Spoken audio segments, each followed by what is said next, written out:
You're watching TBPN. Today is July 10th. It's Thursday, 2025.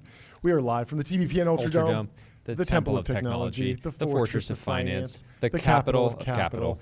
Today we are covering Grok 4, launched. We're going to break that down. The third browser war has begun. Every artificial intelligence company is getting in the game, launching new browsers. A browser. The new Volkswagen electric bus is a flop, according to the Wall Street Journal. Ouch. Apparently, Linda Yaccarino was not fired for the Grok dust-up with the crazy hallucinations that were going on. We have more details there. And I don't. Why would anyone think that she was, considering that? That was in the timeline. That was for sure in the timeline. People were talking about that, like this happened and she stepped down within like 6 hours.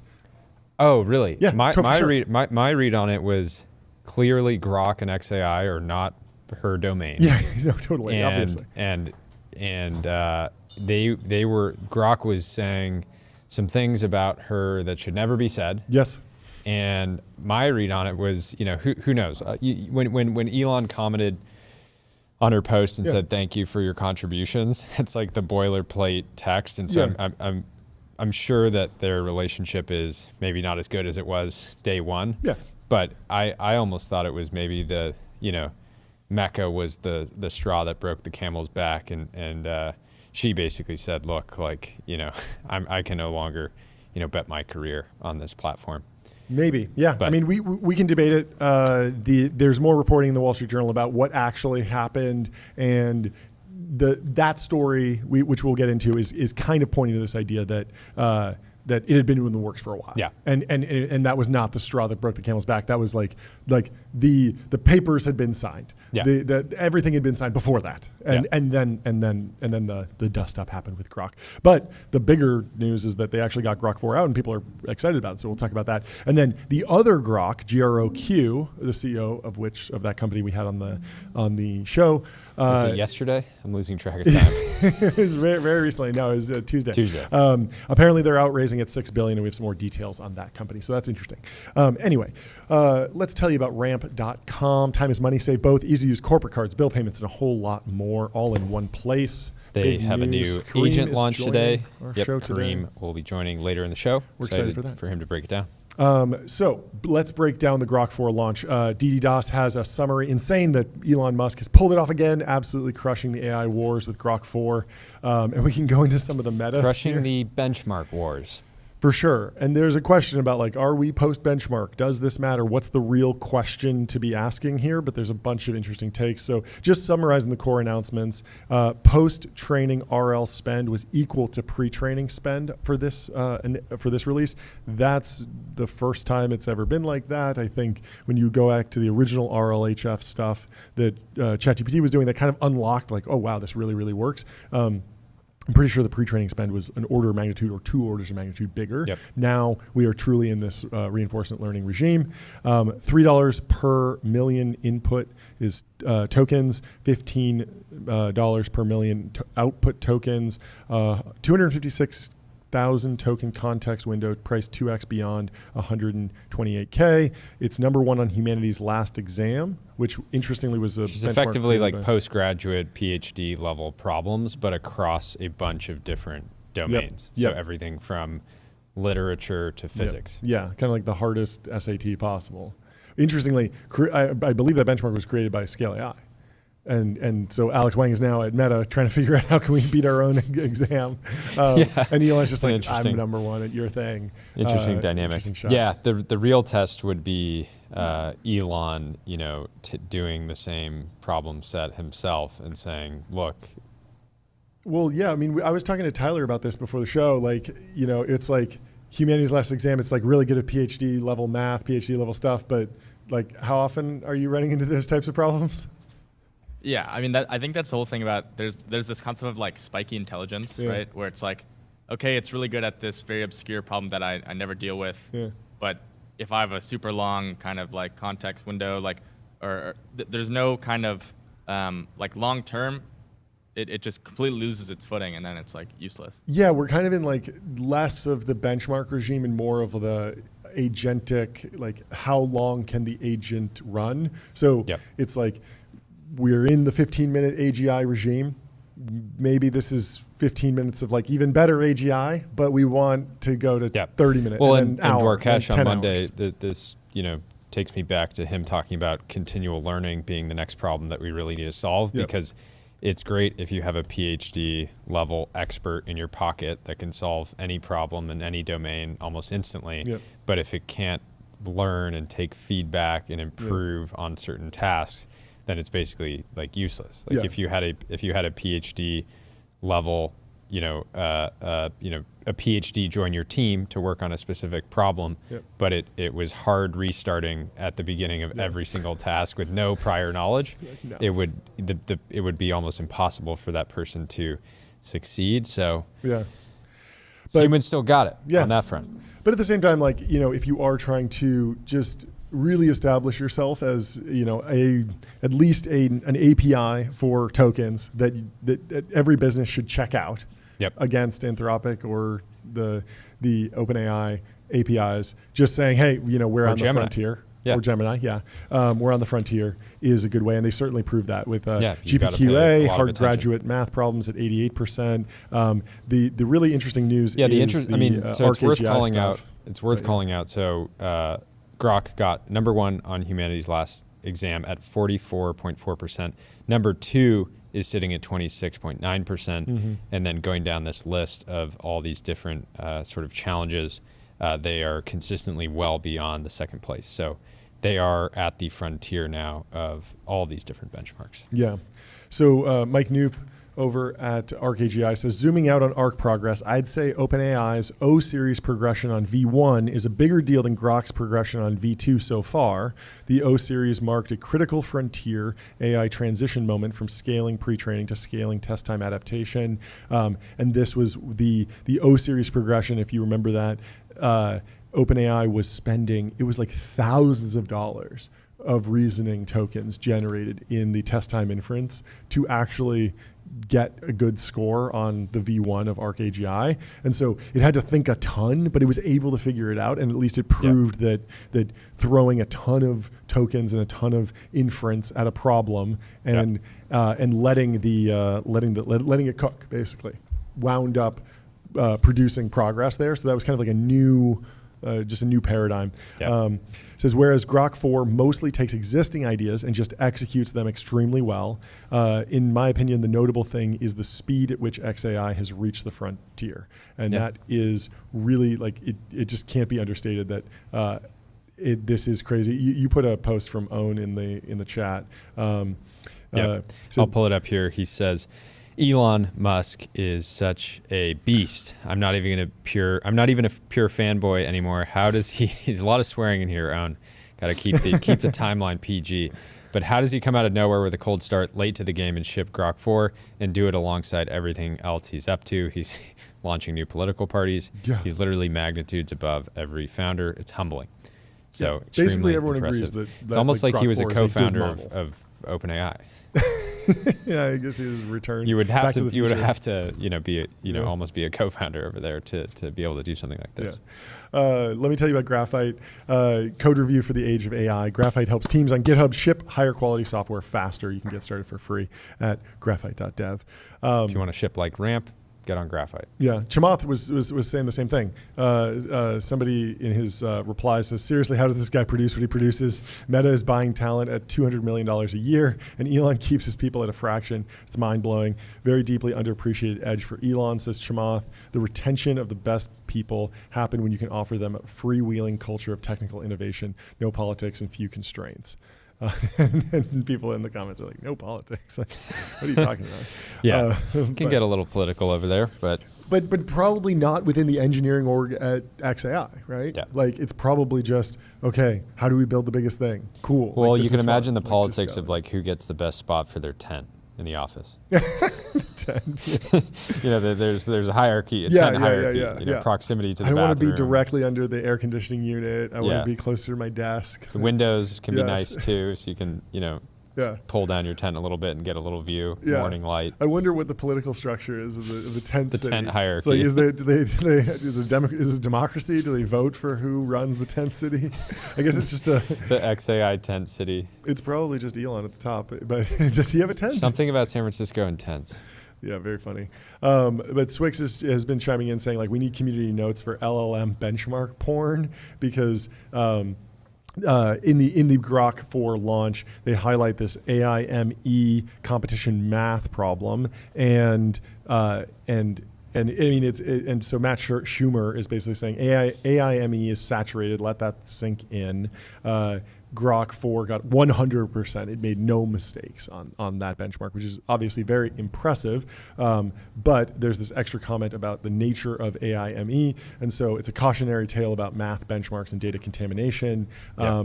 Apparently, like predictions was that the models weren't smart enough to actually solve these. But he says, I used OpenAI's deep research to see if similar problems to those in AIME exist on the internet. And guess what? An identical problem to question 1 of AIME 2025 exists on Quora.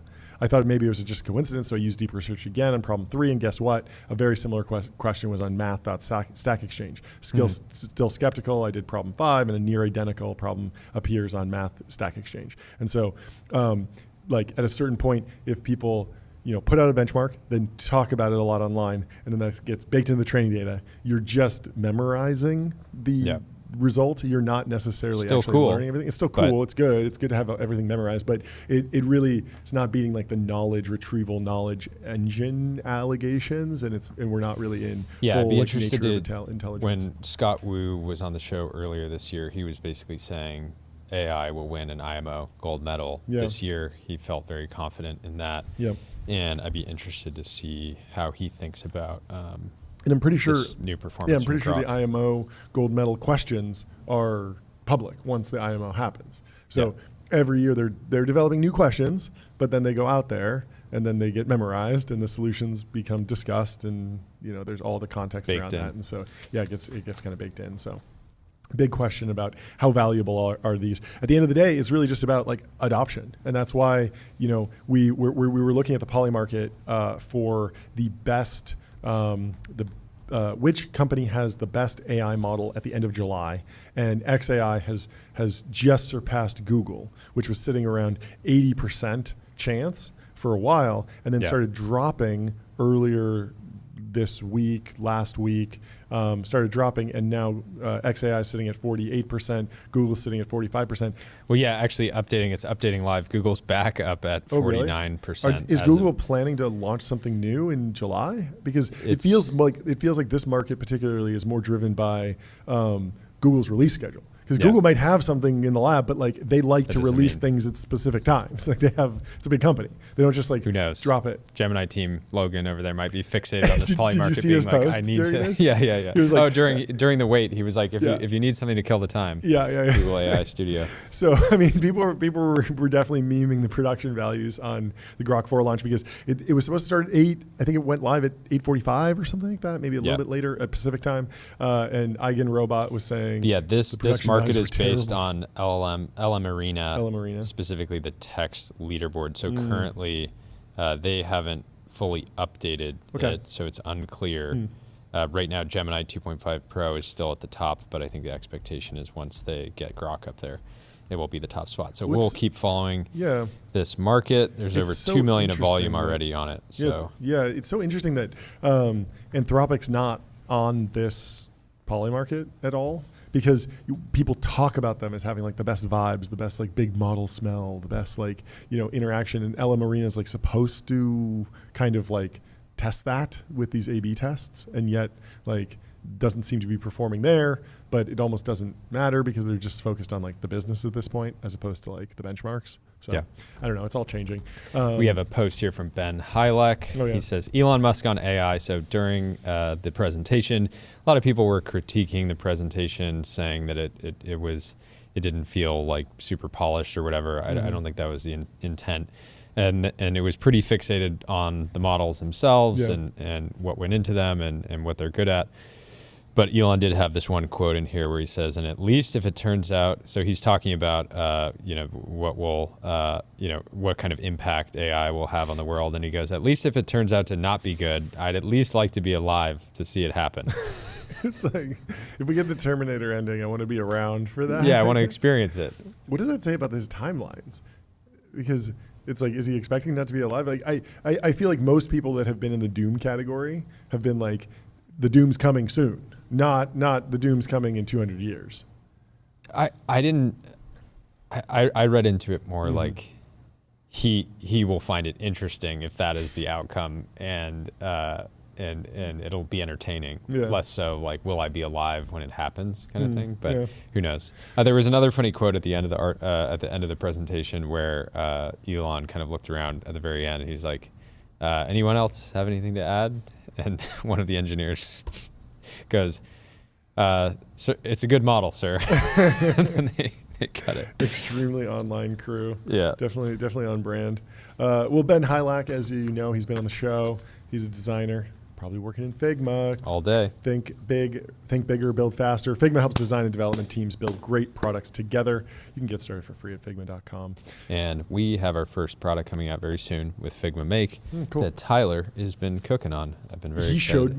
He showed me it, and I was like, oh, like someone built the thing that we were thinking about building. Like, and he was like, no, like I did generated this. This is in Figma. And I was like, this is like an iframe on another website that like already exists, because it looks like exactly what we want, but it looks so good. Like it looks like he worked on it. He looks like Tyler. It looks like he worked on it for like a few weeks. No, it looked like someone else did it. It looked like it was a professional product that like stole our idea. Basically, I was like, oh, like someone else got to it. That was the vibe when I heard it. Yeah. Well, how has the experience been?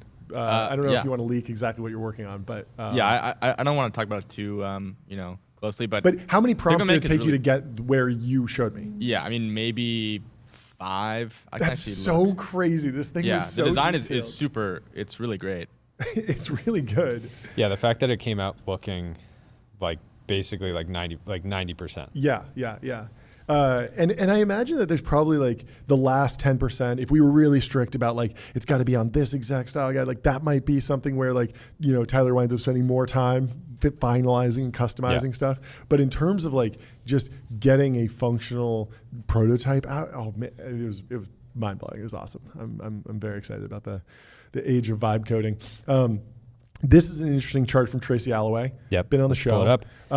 The cost to rent an NVIDIA H100 GPU hit a new low this week, with annualized revenue at 95% utilization, falling from 23,000 at the start of May to less than 19,000 today. So that's not that big of a percentage drop, but it is. But I mean, it is a 20% drop. It's a consistent trend. It's a consistent trend. I wonder how much of this is driven just by all of the frontier labs that are driving the most adoption are moving on from the H100 to the 200.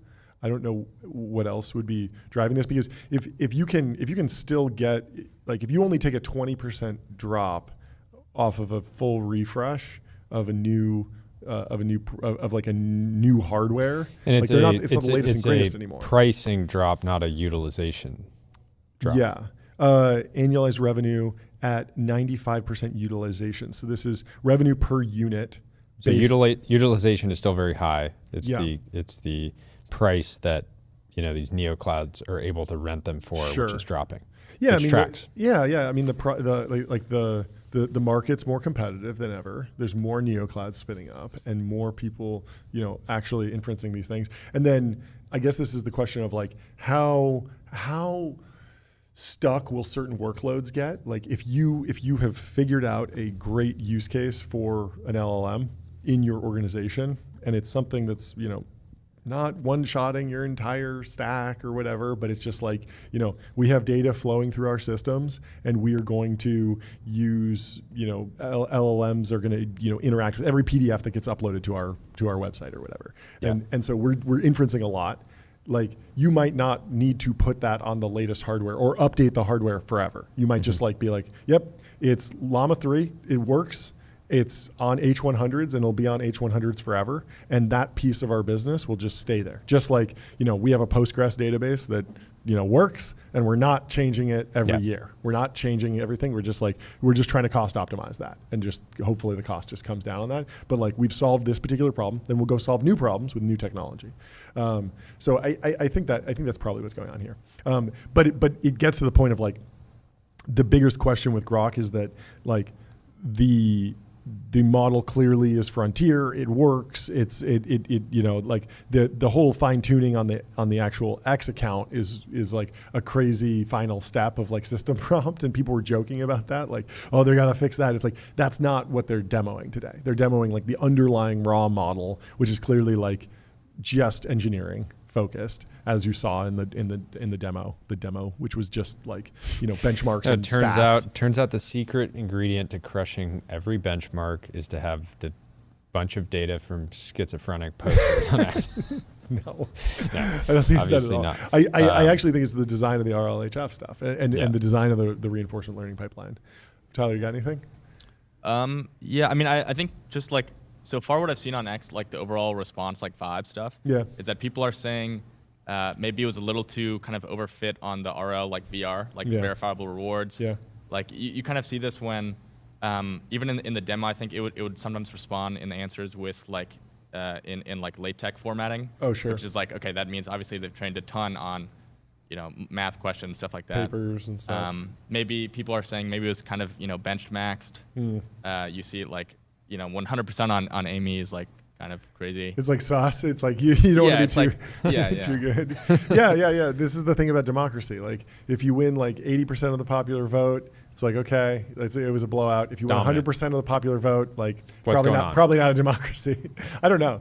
I mean, in theory, these things should be able to do it. But I'm interested to know more if we dig into ArcAGI. Is there more stuff going on there? Are there any secrets? Because it does seem like kind of an outlier result. You can see it from this Aaron Levy post. Grok 4 looks very strong. Importantly, it has a mode where multiple agents do the same task in parallel, then compare their work to figure out the best answer. In the future, the amount of intelligence you will get will just be based on how much compute you throw at it. I was joking with Tyler about this, that the individual models are a mixture of experts models. So there's a whole bunch of parameters, right?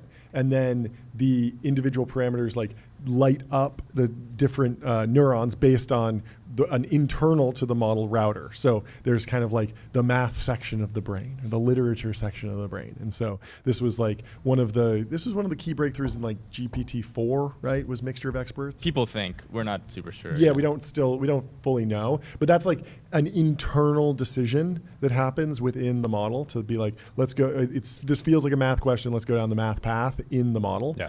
But then Grok 4 is doing it's running the same model multiple times and then comparing the results. And so now you have grading it. Yeah, you have multiple agents running mixture of expert models. So you have mixture of agents running mixture of experts models. And the next thing is going to be like, if you want the absolute best intelligence, you need a mixture of companies. And you need like, I send one prompt and it goes to Grok and Claude and GPT and Gemini and a human. Yeah, I wonder how OpenRouter's thinking about this stuff. It is funny to think about the human version of that, where you give 5 engineers on your team build the same feature and then kind of compare notes afterwards. It's wildly inefficient, but with software, when you can do these things like very quickly, there's incremental cost, but you can have more confidence in results. And it's basically like having a brainstorming meeting with the whole team and just throwing up a question and being like, hey, like, we have this hard problem that we need to solve. Here's my idea. What do you think? What does Tyler think? What does Ben think? You kind of like go around the table. Everyone kind of gives their input, their various expertise. They kind of think through the problem in different ways, and then you compare answers, and everyone kind of coalesces around one strategy. This is like how work happens in the real world with a meeting. It's kind of the same thing, but certainly expensive to do that. So it'll be interesting to see where companies, like how eager are companies to jump over to Grok, because it seems like it's been a big lever for Microsoft to have Grok in the ecosystem as kind of a stalking horse for all the other models, because Satya wants Azure to be very model independent, serve them all. I think they have exclusivity for ChatGPT or GPT APIs, or they have obviously like a great deal there with OpenAI. And so if they can have Grok 4 as well, that's another tool in the tool chest to be like this top layer. Satya's in such a good position. It's probably not discussed enough how much just by owning those end customer relationships and being able to vend in whatever model is hot at that moment and give people optionality and still get 20% of OpenAI's revenue, at least for now. Yeah. He's also SOC 2 compliant. And if you want to get SOC 2 compliant, head over to Vanta, automate compliance, manage risk, prove trust continuously. Vanta's trust management platform takes the manual work out of your security and compliance process and replaces it with continuous automation, whether you're pursuing your first framework or managing a complex program. Eigenrobot was talking trash about the production values. Well, I don't know about trash. They were just noticing. I didn't think it was that bad. I think slides are worse than I'd create after getting roped into a presentation with 1 hour notice. You can tell the engineers made them themselves. I think this is just a reflection of the culture, right? They're very clearly is like screenshots dropped into a slide. It's but this is a reflection. Like this light mode screenshots on dark mode slides. So they're like, let's do black slides. And then you come with your white screenshots that are kind of like misaligned and not really evenly distributed. Like they didn't do like the distribute evenly or whatever, distribute horizontally. Still gets the point across. Yeah. And I think it's a reflection of their culture. Yeah. And it shows what they care about, what they don't care about. They're not trying to be the most polished. They're just trying to be the best. Yeah. Eigenrobot kind of did like a whole live tweet here. Yeah, so Elon was predicting the model will discover new physics within 2 years. He said, let that sink in. Silence. Is that one engineer laughs awkwardly? Is that sooner or later than his previous timeline? Because he was talking about AI discovering new physics soon. I don't remember if he was saying dating it 2 years or 3 years or 1 year before, because this could be that he's still excited about this. He still thinks it's possible, but he thinks it's going to take longer than he said previously, and that's kind of the more important update. I don't remember what he said originally. See if Grok can find out. But he was saying this at the Grok 3 launch that that is the goal, and if you can get there, you've kind of solved everything. And Sam Altman was talking about that too. That if you can create a super intelligence, that's probably the first thing that you'd want to do is hey, go discover all the new physics and really help us figure out how the world works, so you can solve fusion and all this other stuff. I want to be clear. I love all you guys at XAI and only want the best for you, but I'm going to continue to live post. Elon attempts to give a speech on alignment involving a very small child, a child much smarter than you. The monologue rambles with no conclusion. In sight, a pause. Yeah. Will this be bad or good for humanity? He says at least if it turns out to not be good, I'd like to be alive to see it happen. They had a polymarket integration. That was kind of interesting. Yeah, it's interesting. Basically giving the model access to real-time polymarket data so that it can help make predictions and sort of add context around the market itself. Yeah, that's interesting. Elon asking the real questions. You say that's a weird photo, but what is a weird photo? I still don't understand why we're looking at weird photos of XAI employees, but they were charming. They're calling it Super Grok. Crazy features, 16-bit microprocessors. What is? I don't even understand what this is. They built a game in Grok. They had a demo of a video game generated by Super Grok. It's a Doom clone. Every time the PC shoots an enemy, floating text appears reading Grokdom. Elon is fabricating timelines for product launches on the spot. The engineer sitting next to him is looking at the floor, face impassive, nodding. It's a good model, sir. For real, though. Congrats on the launch, guys. It's a good model, sir. I thought this post from the actual XAI engineer, Eric Zelikman, was funny. It was AI model version numbers over time. Did you see this? No. So it's this chart of the version numbers over time, and you can see that Grok is versioning fastest because it's at this point, what else are we measuring? At least they're iterating on the version number effectively, as opposed. And I guess this is a shot at OpenAI because they launched 4.5 and then went to 4.1, and they're kind of there's this big question about when will GPT-5 come? The expectations are so high for GPT-5, and so they've obviously with the Grok teams that hey, at least every 3 months we release a new full number. So I wonder that the 5 is a number that really no one has gone for. Yeah. And I wonder if Grok will do it first. If you draw the line on this, they certainly should do it. In 3 months, they should have Grok 5, and there's no reason that they shouldn't. But maybe there's. And it's very possible that Colossus is the key. Yeah. To getting to 5. data the new data center, yeah. Well, they'll need Linear to plan that out. Linear is a purpose-built tool for planning and building products, meet the system for modern software development, streamline issues, projects, and product roadmaps. They Linear.app. need Linear badly, so hopefully they've gotten signed up. Near said Grok on Humanity's Last Exam, Grok 4. I'm not sure I buy, even in the general case, that there's a given Humanity's Last Exam number which implies you discover useful new physics. How would one make a benchmark of the proper shape for this? You'd have to have a validation set of questions which are outside the scope of what we currently are able to do. You could choose things on the edge of our knowledge distribution and then try and exclude. Yeah, it is interesting. If you are able to memorize every hard math problem, does that allow you to discover new math?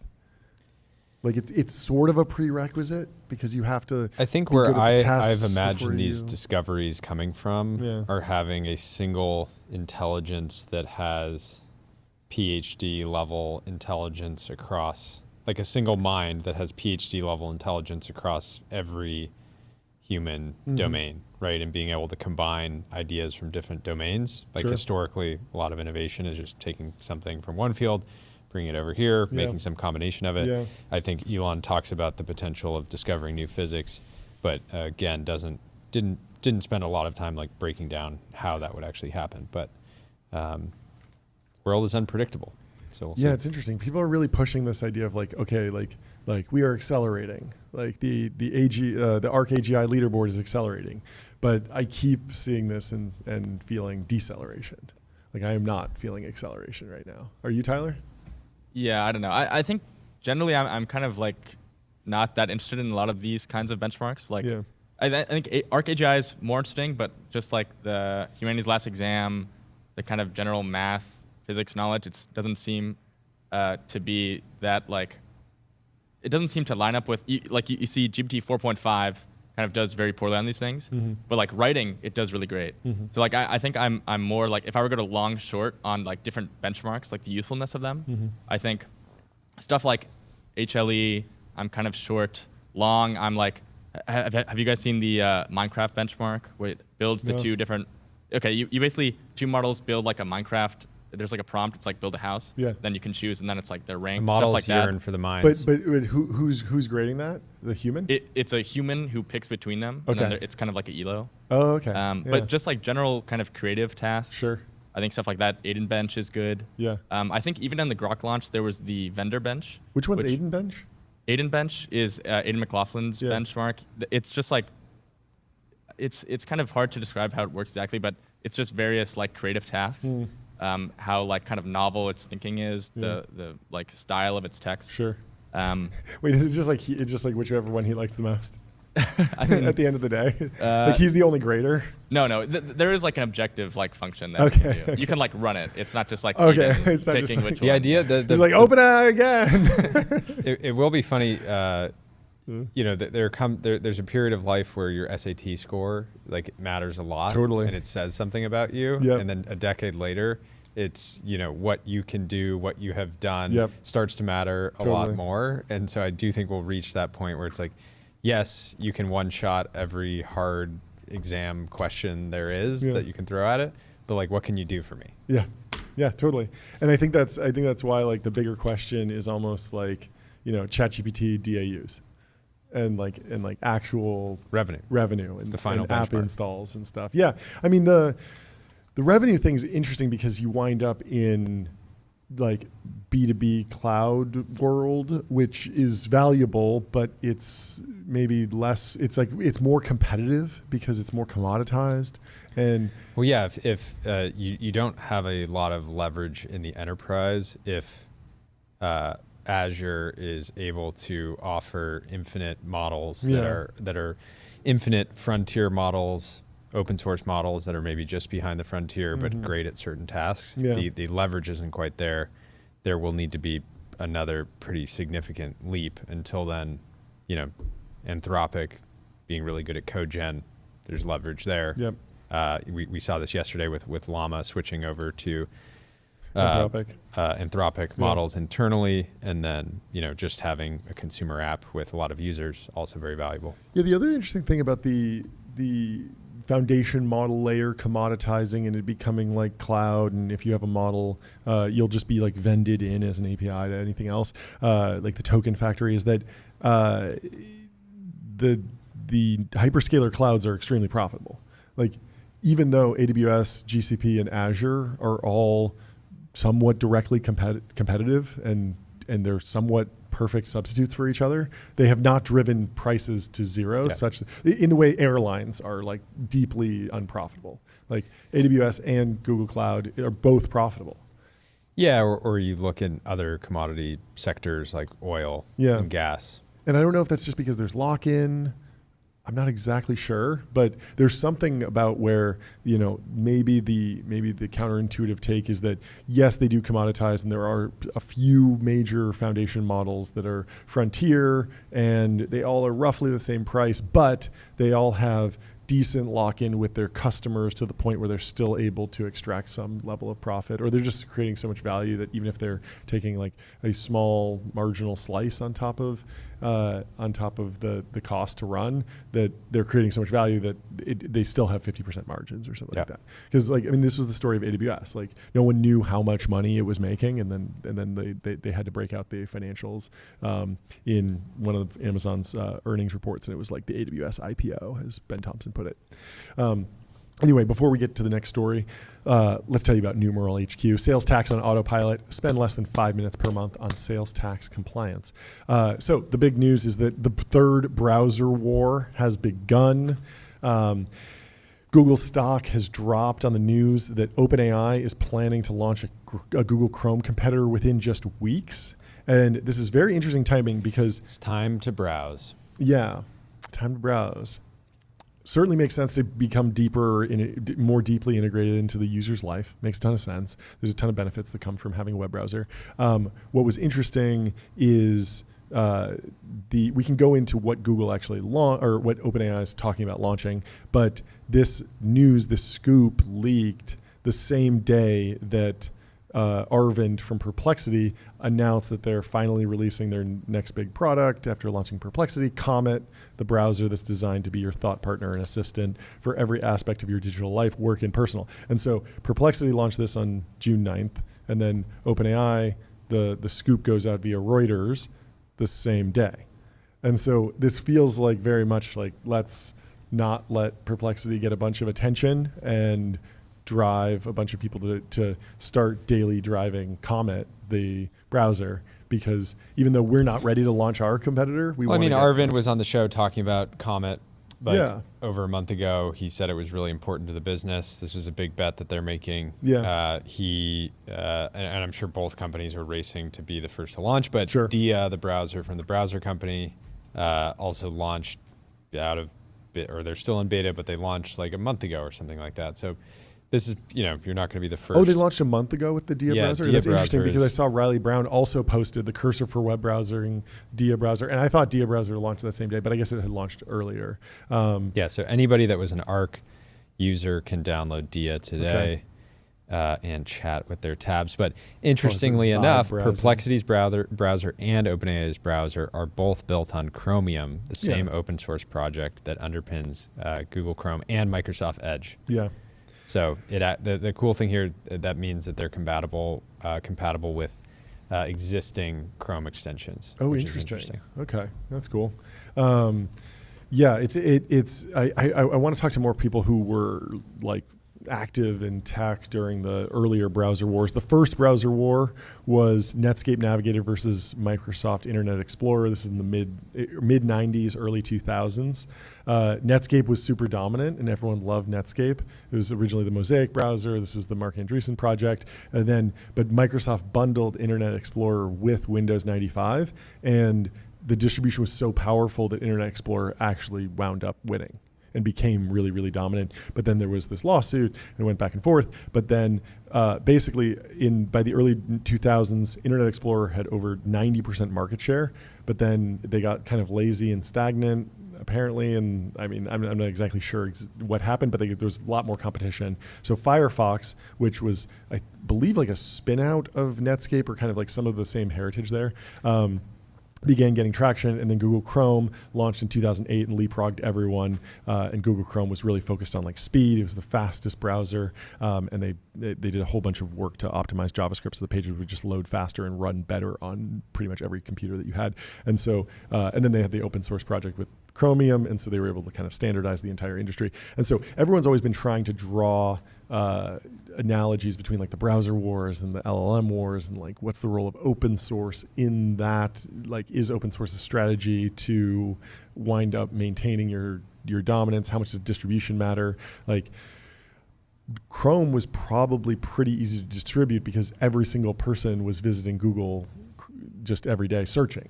And so you just put this bar, hey, want to switch to the faster browser? And people just do it because you have basically like, billions of ad impressions on your product every day. Will be interesting to see if ChatGPT can get people to download their own browser on desktop. I mean, I'm using ChatGPT on desktop in Chrome all the time. Which ChatGPT model would you want to use as a default search engine? That's the hard part, because I always run into this problem where it defaults to 03 Pro, but that takes 10 minutes. And so then I have to go to a 4.0. And then if I'm in an 03 Pro flow and I'm talking to 03 Pro and I let it cook for 10 minutes, it gave me a great answer. But then I want to just be like, okay, just like clean this up a little bit or summarize this or do some bullet points. I want 4.0 to do that, so I have to switch over. So I don't know. I would imagine I'd go 4.0 as the default because I want speed. But even 4.0 could probably be faster before it truly replaced. Google's very fast. They've spent a very long time being fast. Yeah. And I could imagine them doing a similar project to, I believe it was like the V8 JavaScript engine. They sent this team out to, I want to say like Iceland or something. They basically sent like a bunch of engineers to like an offsite, and they were like, just go optimize JavaScript for like a month. Just go focus on this for like a month or months and come back when it's done. Like, you have no other responsibilities than just like optimizing this like compiler. And they came back with the V8 JavaScript engine. It created this whole like Node.js boom. People were running JavaScript on the server then. And I could see Google kind of doing something similar where they're like, okay, we have Gemini. It's good at looking stuff up. It's a good knowledge retrieval engine. Go figure out how to make it load all the tokens for the full response in 100 milliseconds. And that would be very, very cool. And I wonder if that's like a uniquely Google advantage. Tyler, you look something up? Yeah, it was in Denmark. Denmark. Okay, I was close. I was close. Yeah, I wasn't sure it was Finland or Iceland and Denmark. Yeah, the interesting thing here, I'm realizing that tabs are definitely a light lock-in to browser. Okay. It's not just the default, but if you have 6 to 10 tabs that you've just had open for a really long time, and they're like from a bunch of different things, and you can't exactly remember what they were if you had to list them all off, but I personally end up using tabs as like somewhat of a to-do list. And so if you're spinning up a new browser and you don't have your tabs, it's like, oh, well, do I want to just like get rid of my tab stack? I have a bunch of tabs that just have stayed there for years, and they're basically like, it's basically like a mini operating system, right? With like different apps that might be a Google Sheet or something else. Yeah, no, I know what you mean. So there's very real lock-in. I could bring all of those tabs over, but I have to then log into a bunch of different services, and so it's really, really hard to actually win here. I wonder if anyone's using, in Google Chrome, you can actually change the default search bar to, when you type in the search bar and if you just type words, it just Google searches it. You can change that to search ChatGPT. Yeah, you can pass in a query parameter and it can just do that. But I haven't heard of anyone actually doing that. And I used to be such a power user of Chrome. I used to have different code words basically. So if I typed like I space and then a query, it would go to IMDb and search that specifically. So you could have Chrome like route to any specific search. That's cool. So you could press like Y space and it would search Yelp or anything else. But I don't know if people are doing that with Google with ChatGPT. I think people mostly just like Command T and then hang out in ChatGPT. Well, anyway. We'll have to ask Chris in 15 minutes about get an update on the browser wars, because he was an early investor in. I know one of those tabs that you have pinned right now. What's that? Adio. Of course. Customer relationship magic. Adio is the AI native CRM that builds, scales, and grows your company to the next level. You can get started for free. I've had Adio open for thousands of hours in a row at this point. Yeah. So Signal kind of breaks it down with the OpenAI launching the web browser. He says, this is the oldest play in tech, find product market fit with a single killer use case, then vertically integrate and horizontally expand until you control the interface layer itself, app, platform. Once you own the interface, you own the defaults. Welcome to the next generation of browser wars. What's interesting is like Sam Altman at OpenAI, and just the fact that OpenAI is a company, like there is kind of a mandate to like vertically and horizontally integrate, figure out code, figure out research, figure out devices. But every company wants to do everything, but then sometimes they run up against barriers. Like there was a time when Google was like, we want to win social networking and we want to beat Facebook. And we're going to launch a direct Facebook competitor. And they did, and it didn't go well. And then they shelved it. And then they wound up producing trillions of dollars in market cap just doing the thing that they do great. And so the question is like the surface area of OpenAI, they have to explore, they have to experiment. It would be stupid not to see if they could get a browser and a device and a chip and a nuclear reactor and everything and sand. Get the sand, get everything. But there's no guarantee that they will win the entire vertical stack and there will be the one company, right? I think my question is, are these going to be, like, is OpenAI's browser going to be an entirely new app other than their existing mobile app? Or their desktop app? That is interesting. Because if they have to get people to re-download a separate app, then that's like an entirely, they have a good fly, they have a bunch of impressions. It is interesting that they wouldn't just evolve the apps that they already have installed. Perplexity too. I don't Why know are we if doing Perplexity new apps? is planning to release this as like a new standalone app, or it will be in the Perplexity mobile app. But I think Comet's like its own thing, because we were looking to download it and we need a code, and you can't just get it if you're just on Perplexity. But I don't know. All I know is that you should go to fin.ai, the #1 AI agent for customer service, #1 in performance benchmarks, #1 in competitive bake-offs, #1 ranking on G2. So Arvind breaks down like his philosophy of Comet, the browser that he's dropping from Perplexity. He says, you can either keep waiting for connectors and MCP servers for bringing in context from third-party apps, or you can just download and use Comet and let the agent take care of browsing your tabs and pulling relevant info. It's a much cleaner way to make agents work. So that is interesting. So I wonder how much like puppeteering will be in this, because ChatGPT and OpenAI have Operator that operates a Chromium front, like a headless web browser basically, but you can actually see it working and it's clicking things. And so if there's also the value of like the training data. If you're getting people using all these websites, you have all this training data of like, okay, they clicked on the blue button, they clicked on the green button, they saw this, they entered this is how they dealt with this form, this is how they dealt with that form. And so that feels like very, very valuable data if you can get it. So it's probably worth duking it out, even if it doesn't, even if it takes a long time. For sure. I do wonder where else they will, where they will plug in. Like Cluely operates at like a higher level of abstraction with like the screen scraping. And I wonder if we'll hear rumbles about either Perplexity or OpenAI thinking about like moving up the stack to that level. I'm not exactly sure.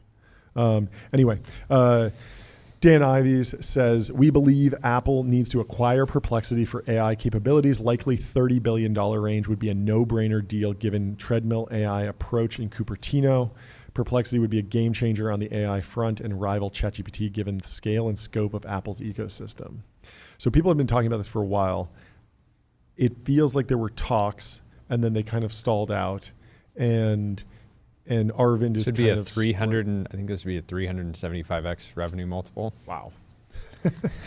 I mean, the product sense is good. You use the product and like there's like Apple hasn't been able to deliver on the product side. They have the distribution, but they haven't been able to get things out. We talked about this before, though. The most expensive acquisition Apple has ever made was Beats by Dre for $3 billion, which was a 3x revenue multiple. It would be a huge shift. And huge shift. I don't know that. I think that Apple is embarrassed right now and feels a lot of pressure to deliver.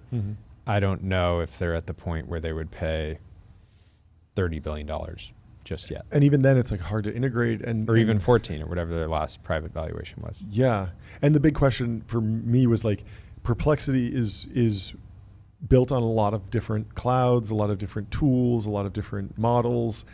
Is Apple cool with that stack? Yeah. Because if all of a sudden, or do they want to just go immediately direct to Anthropic or OpenAI, which they are in conversations Yep. with, and every once in a while these like scoops pop up around Perplexity and Yep. Apple conversations, and it's hard to read into that. Are these like, is this like rumor mill? Mm-hmm. Like what's driving that rumor mill? Mm-hmm. Yeah. Well, pull up the Mag 7 chart. I want to see where Apple and Google are sitting today. Apple at 3.2 trillion, Google at 2.1 trillion, and Nvidia's holding strong at 4 trillion. Not bad. Yeah. I mean, 1% of market cap, they're at 3.2 trillion, $30 billion acquisition to be, to have an AI product that clearly has a good roadmap. Isn't that crazy? I don't know. Well, if you're making bets on any of the Mag 7, do it on public.com. Investing, for those who take it seriously, they have That's multi-asset investing, industry-leading yields, and they're trusted by millions, folks. So in other Apple news, they're preparing to launch the new version of the Apple Vision Pro. They're just doing a slight iteration on the chip. They're moving to the M4 chip, and they're launching a new strap, which was something people were complaining about because of the weight. Maybe it'll be better distributed. People were switching out for the Pro strap like earlier. It's so funny. So last week, Elon announced the America Party, or I guess it came out on Monday. Stock dropped from $312 a share all the way down to $291 a share. That is when Dave Portnoy, I think, market bought. He was saying he's Davey Day Trader is back. If that's not a top if that's not a top signal, Okay. I don't know what it is. But he was market buying like 10 million of Tesla, Okay. being like, I just think it's going to go back up to where it was. And it's just been climbing since then. It's back up to $308 a share. Almost recovered. It's up 4.2% today. Wow, so on brand for 307. Elon. And Pretty basically choppy. it looks like it'll just recover the price prior to the America Party. And Dave Portnoy, he basically, his thesis was like, I think it's going to go back up to where it was in about 2 weeks. Yeah. And I'm going to make 10%. And I'm going to make $1 I million. mean, that was your thesis on NVIDIA. You were like, wait, it's like down because of DeepSeek. Like, maybe it'll go back up. And then it did. It was like the most basic analysis, and it worked perfectly. It was just fascinating. Maybe that's broadly a you top can signal. see- Just the idea of like simple analyses and like not necessarily needing deep insight to call the market is good. I don't know. Memes. Who knows? Anyway, this Apple story is from Mark Gurman, of course, the master of scoops in Bloomberg. He's He's another on his one. 4th or 5th this week. He's on He's an absolute tear. I mean, this one is a little bit minor. They're going to include a faster processor and components that can better run AI stuff. And so, not that Apple has any crazy AI stuff that they really want to run in there. I don't think that that's a major differentiator. I've been thinking about how like, is AI a key unlock for VR? And like, I don't think so at all. I think it's much more about the content and the use case. Entertainment. I think it's a replacement for a TV to start, and they need to just make it dead simple to use as a TV. I don't know. We got a demo of a VR product a while back, and it had some very cool native AI features. Yeah, so that's true. There's something there, but Apple's product doesn't feel like it's ready for just wearing while you're making dinner. Yeah, so that version, the one that significantly reduces the weight of the headset, they're planning to launch that redesigned model for 2027, which feels so far away. I mean, I know it's only a year and a half, probably the end of 2027, but so maybe we're talking 2 years. But that in the AI race where we're like, yeah, AGI tomorrow, AGI next week, what's going to happen? AGI next month. I'm like, major news we stories can't breaking ship on a better. Saturday. We can't slim down the headset and take off the screen and create a lighter materials like this month. Like, let's do it. But hardware's hard, and the stuff takes time. So good luck to them. I'm excited for it. I'm very excited for the next Quest. Do you still have product. a Vision Pro? I don't. I had it for a month. I took it back because I just wasn't using it that much.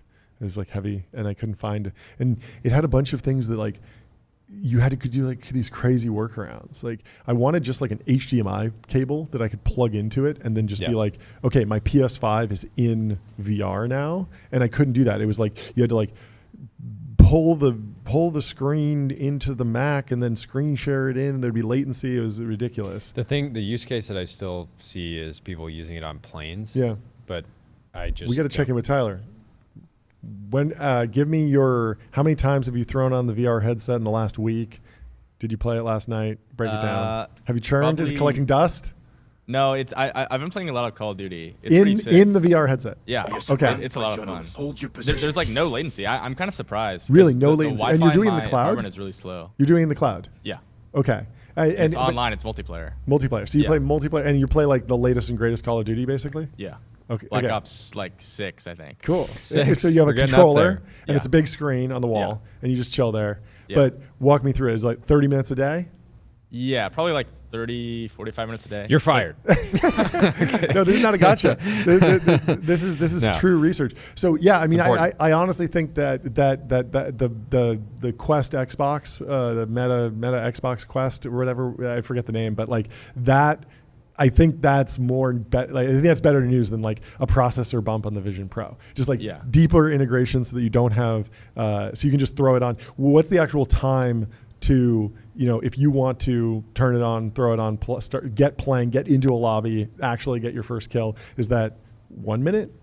No, minutes? it's like 30 seconds maybe. 30 seconds. It's fast. Maybe like a minute. Okay. It's not like noticeably but slow. But you're logged in. You don't need passwords or anything like that. It's not sure. like a hassle. Yeah. Okay, that's cool. And I put the screen. It's funny. Like I have a TV in my apartment, but I just put the screen right where the TV is, because it's like the perfect spot on the couch. It's a nice black square. Yeah. Yeah. I'm gonna have to get this back from you now. This sounds amazing. Now I don't have any time to do this, but I feel like the next, what's on the feature roadmap that you would want to see? Like Apple is bumping the neural engine and trying to upgrade the chip. I'm not sure that that's the problem with the Vision Pro.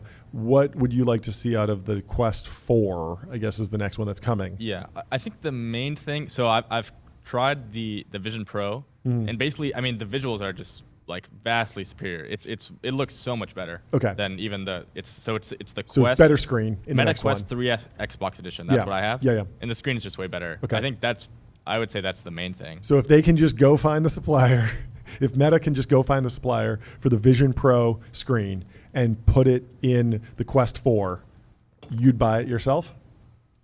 Depends on how much it is. I'm kind of broke. But Okay. I would definitely be inclined to. Not after you drop out and go full time. You would speed run all of Halo in order to potentially win one? I would do that. You would do that? Yes. You would do a very difficult challenge in order to potentially win one because you would want it. Yeah. Okay. No, I think I would think that's definitely the main thing. Are there any other nice to haves that you think might shift people? I don't know. I mean, it's very light. It's way lighter than the Vision Pro. Yeah. But still, I mean, I feel like light is very relative. Like, it's light to the point where you can do 30 minutes or an hour. You probably can't do like a full day, or like 4 hours, or any kind of like workout stuff. I think I definitely would not do that. Totally. But what I'm saying You're is not like, training is like, neck enough. I when knew you don't have it on. I knew guys at UCLA who I didn't go there, but like I had friends that went there, and they were so obsessed with Call of Duty that they would take a bunch of stimulants when the new Call of Duty came out and play it for 24 hours straight to get the max prestige because they were so addicted to Call of Duty that they would just stay up all night chugging energy drinks and just to beat that. And I just don't think you could do that in VR. I think after like 2 or 3 hours right now, it's like too much and you have to take it off and get sweaty and tired.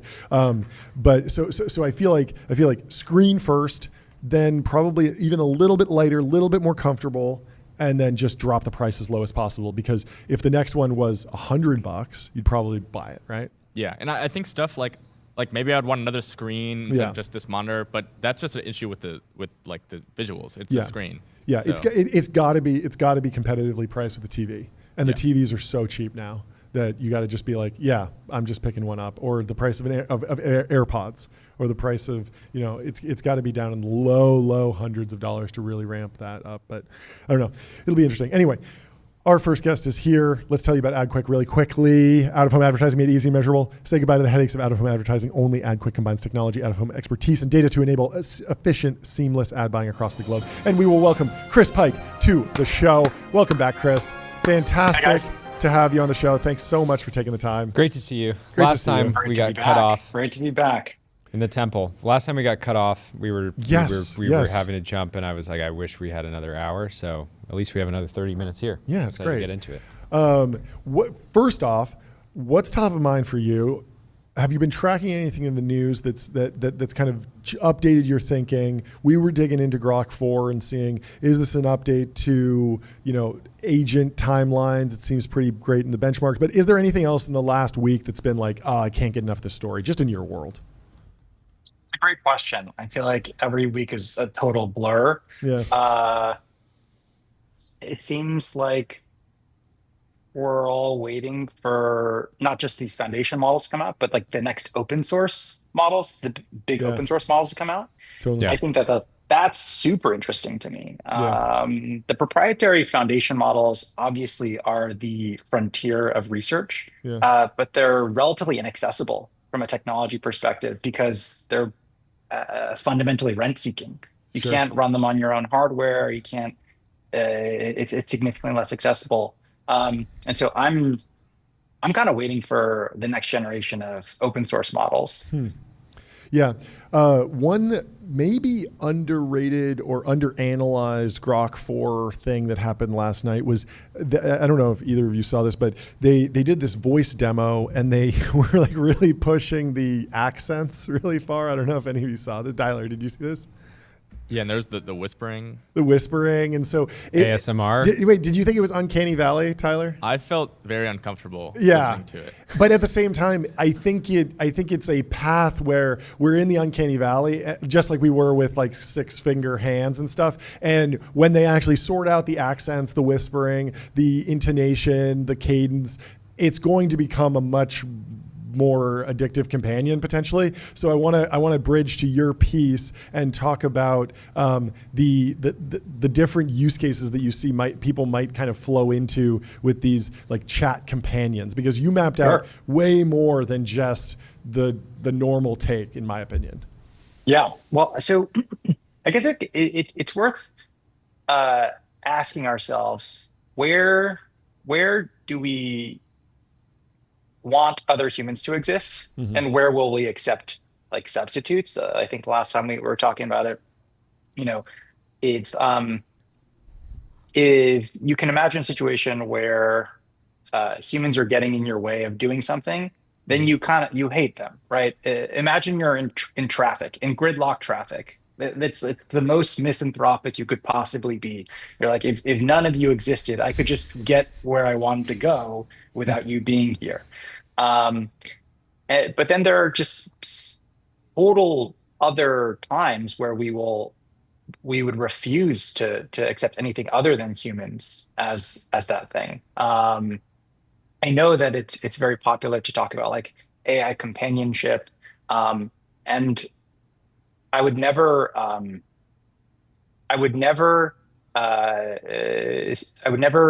say that people who get a lot of value from AI companions, that value isn't real. But at the same time, I think that when it comes to the allocation of, let's call it allocation of leisure hours, we really care about other people. Whether it's like, I think last time I was talking about like going to fine dining or reality TV. I think I mentioned that like we have the chess software that is way better than any human will ever be, and it's not entertaining to us. It's not entertaining to us because it's sort of like there's no drama. There's no emotion. Exactly. Yeah. Exactly. And so Sorry. Go ahead. I'm just thinking about like the shape of companionship, because in your most recent piece you call out like the imaginary friends that kids have, Calvin and Hobbes, Toy Story. These stories resonate because they poignantly depict how colorful, whimsical placeholders of our childhood slowly fade as society offers real alternatives. And I'm just thinking about like kids love imaginary friends, but they also love like multiple IPs essentially. Like they like Batman, and then they also like IP Spider-Man. combination.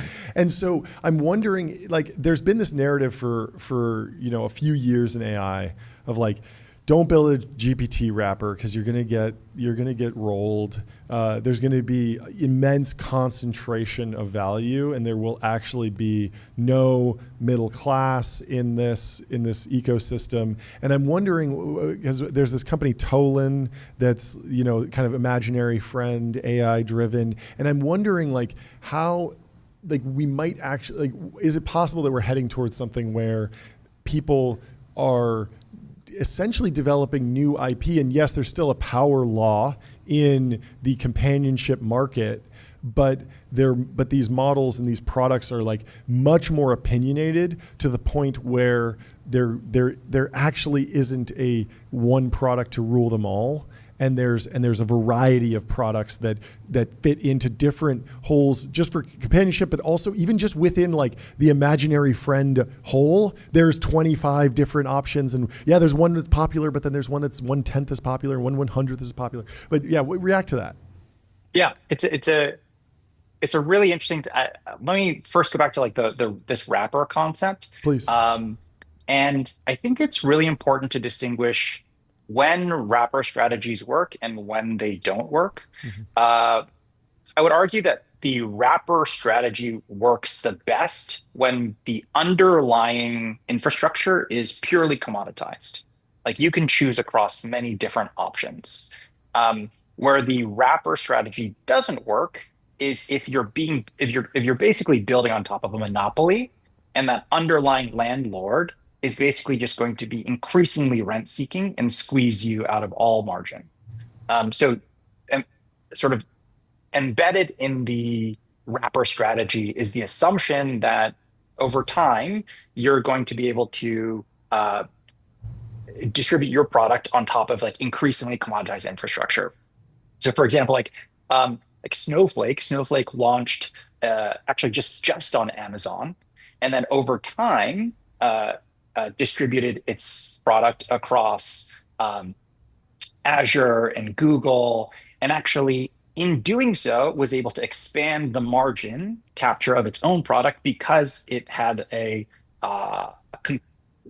their vendors were competing to be their underlying customer base. Mm-hmm. Going back to like this open source notion, this is actually why I'm so interested in open source.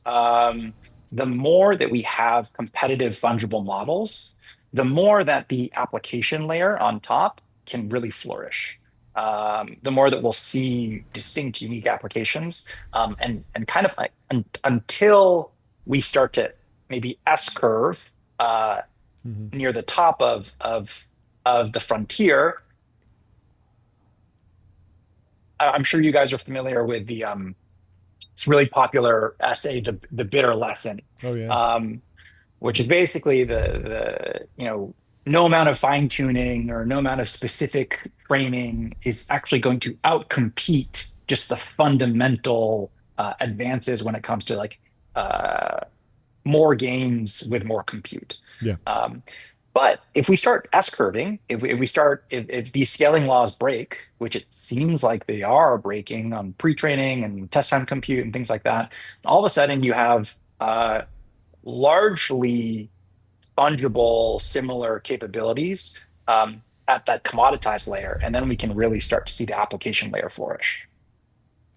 Yeah, my interpretation of the bitter lesson right now is that the impact of AI should be tracked less in benchmarks and less in individual tests of one model and more in the actual like volume of inference tokens being generated by humanity. And it's fine that we don't have one central AI doing all of the work if we just give everyone an AI co-pilot for every single task. They all get better and we'll build more data centers to inference more, and eventually that will compound and compound and compound until the overall impact of AI is remarkable and unmistakable in the same way the internet has. But it won't be this like all of a sudden we unlock this one incredible algorithm. Yeah, maybe. So I'm gonna try and map a comparison that's probably wrong for any number of reasons. Like let's say we ported the bitter lesson to the rollout of um, uh, PCs, right? I think there have been a lot of comparisons of like AI feels like a new computer. So like let's map the bitter lesson to PCs. Um, Maybe the analog would be, hey, don't work on building software that optimizes for like a computer speed of like 50 megahertz, because the computer that comes out that's like 100 megahertz or 200 megahertz or a 1 gigahertz Yeah. is going to be, is just going to blow out whatever software optimization you've achieved at that compute stop. And so I think about it a lot like that. Now, I think this really begs the question of, okay, well, what happens when the vast majority of our use cases are satisfied by the compute threshold? I feel like everybody's like, who needs the next gen version of this? Because largely all of the applications that you use or you can run work, and so it's very clear that we're in this like rising part of the S curve. But when the S curve starts to taper off, that's really when it comes in the question of, okay, well, how do we think about the value delivery that sits on top of the underlying rent capture from these foundational models?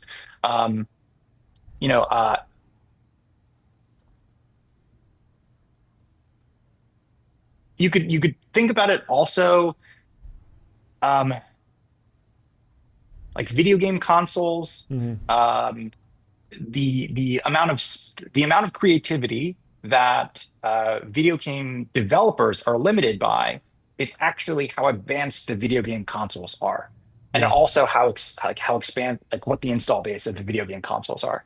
And so I think one of the challenges right now is like we have so few developers of AI applications. Yeah. Like they're just like, you can kind of like count them on maybe a few sets of hands, right? Which is insane. Wait, really? I feel like there's like thousands of startups that count in like the AI software developer world.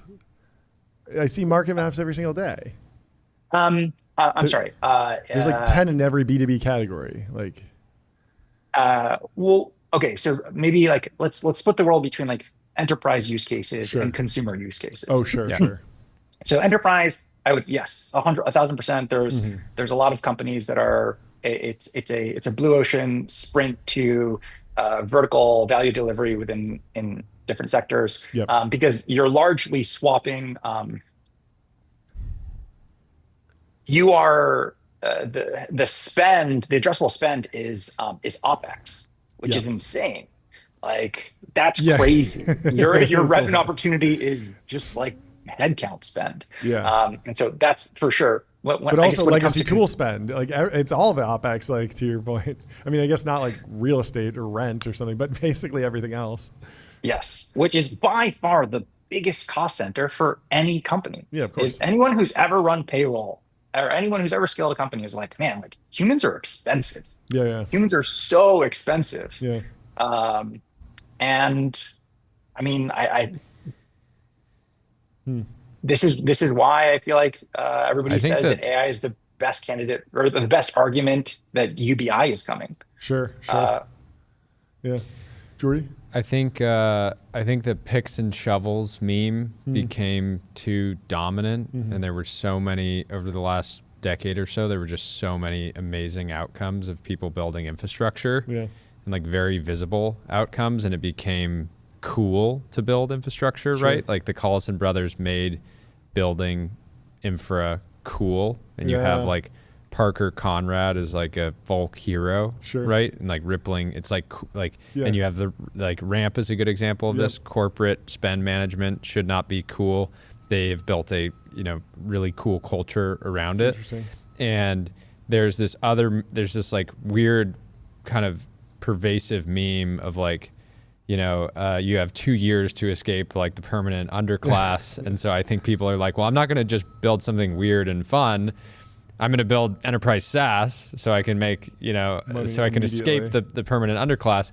And so I don't think there's been enough weird, fun attempts from people like Tolan's, the one you brought up earlier, is cool. Like, it's pretty rare. Not the most rational thing to say, if you just want to build a big business, to be like, I'm going to build a little alien AI friend. But like clearly there's demand for that. And we were talking with Scott Belsky yesterday around just wanting like new, fun, weird consumer use cases. And I think what you're getting at is like that whole area is like relatively underexplored to date, where like we had 2 browser announcements yesterday and they're both built on Chromium.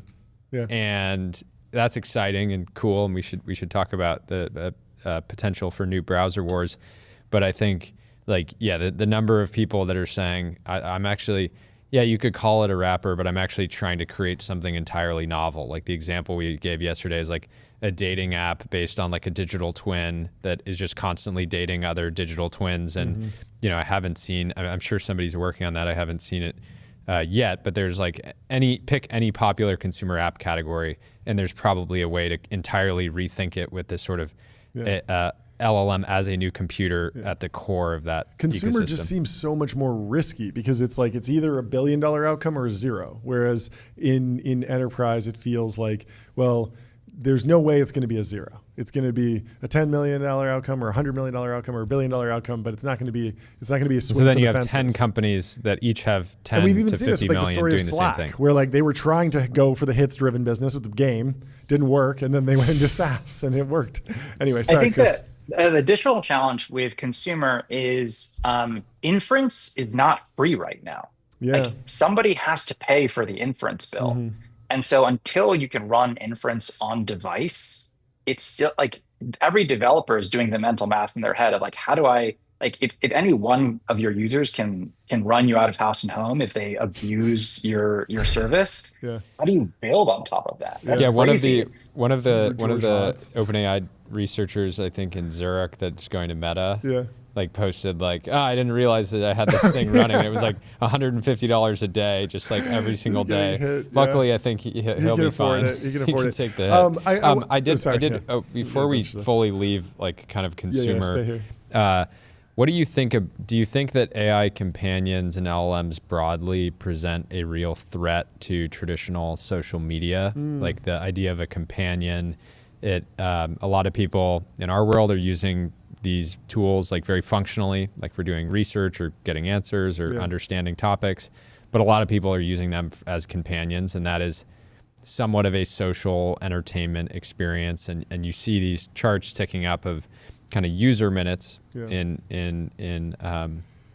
ChatGPT LLMs. went from about 5 user minutes per day to over 30. There's around 30. I think it's a 28, 29 over like the last 6 months. There's no blip on any of the other social networks. They're not declining yet. But personally, I'm finding that if I'm doing research on a topic, I used to go to YouTube. I used to go to Instagram and people, famously like search TikTok for answers to things. And some of that is shifting over. But and if you think that an analog sort of anecdotal, sort of experience for me is when do I use social media the least is when I'm with my family, which is like companionship. It's this social time, or when I'm with friends, like at dinner, hanging out. It's like rude to be, using, there's no point to go hang out with a friend and then use Instagram the whole time. Right?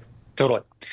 I think I subscribe to this sort of cutting of our time as like we're either allocating labor hours or we're allocating leisure hours. So we're either trying to be productive or we're trying to enjoy ourselves.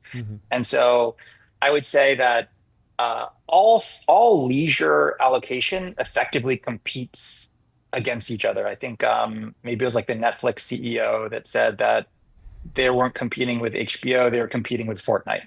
And Yep. that's largely true. Like, we only have 24 hours in a day. We only have a finite amount of leisure hours. So if I'm allocating 1 hour to this leisure activity, if I'm watching an episode of Love Island or whatever, that's time that I'm not going to be able to allocate to a different kind of leisure activity. So to that end, I would absolutely agree that um, AI companions almost certainly firmly in the bucket of leisure. Hmm.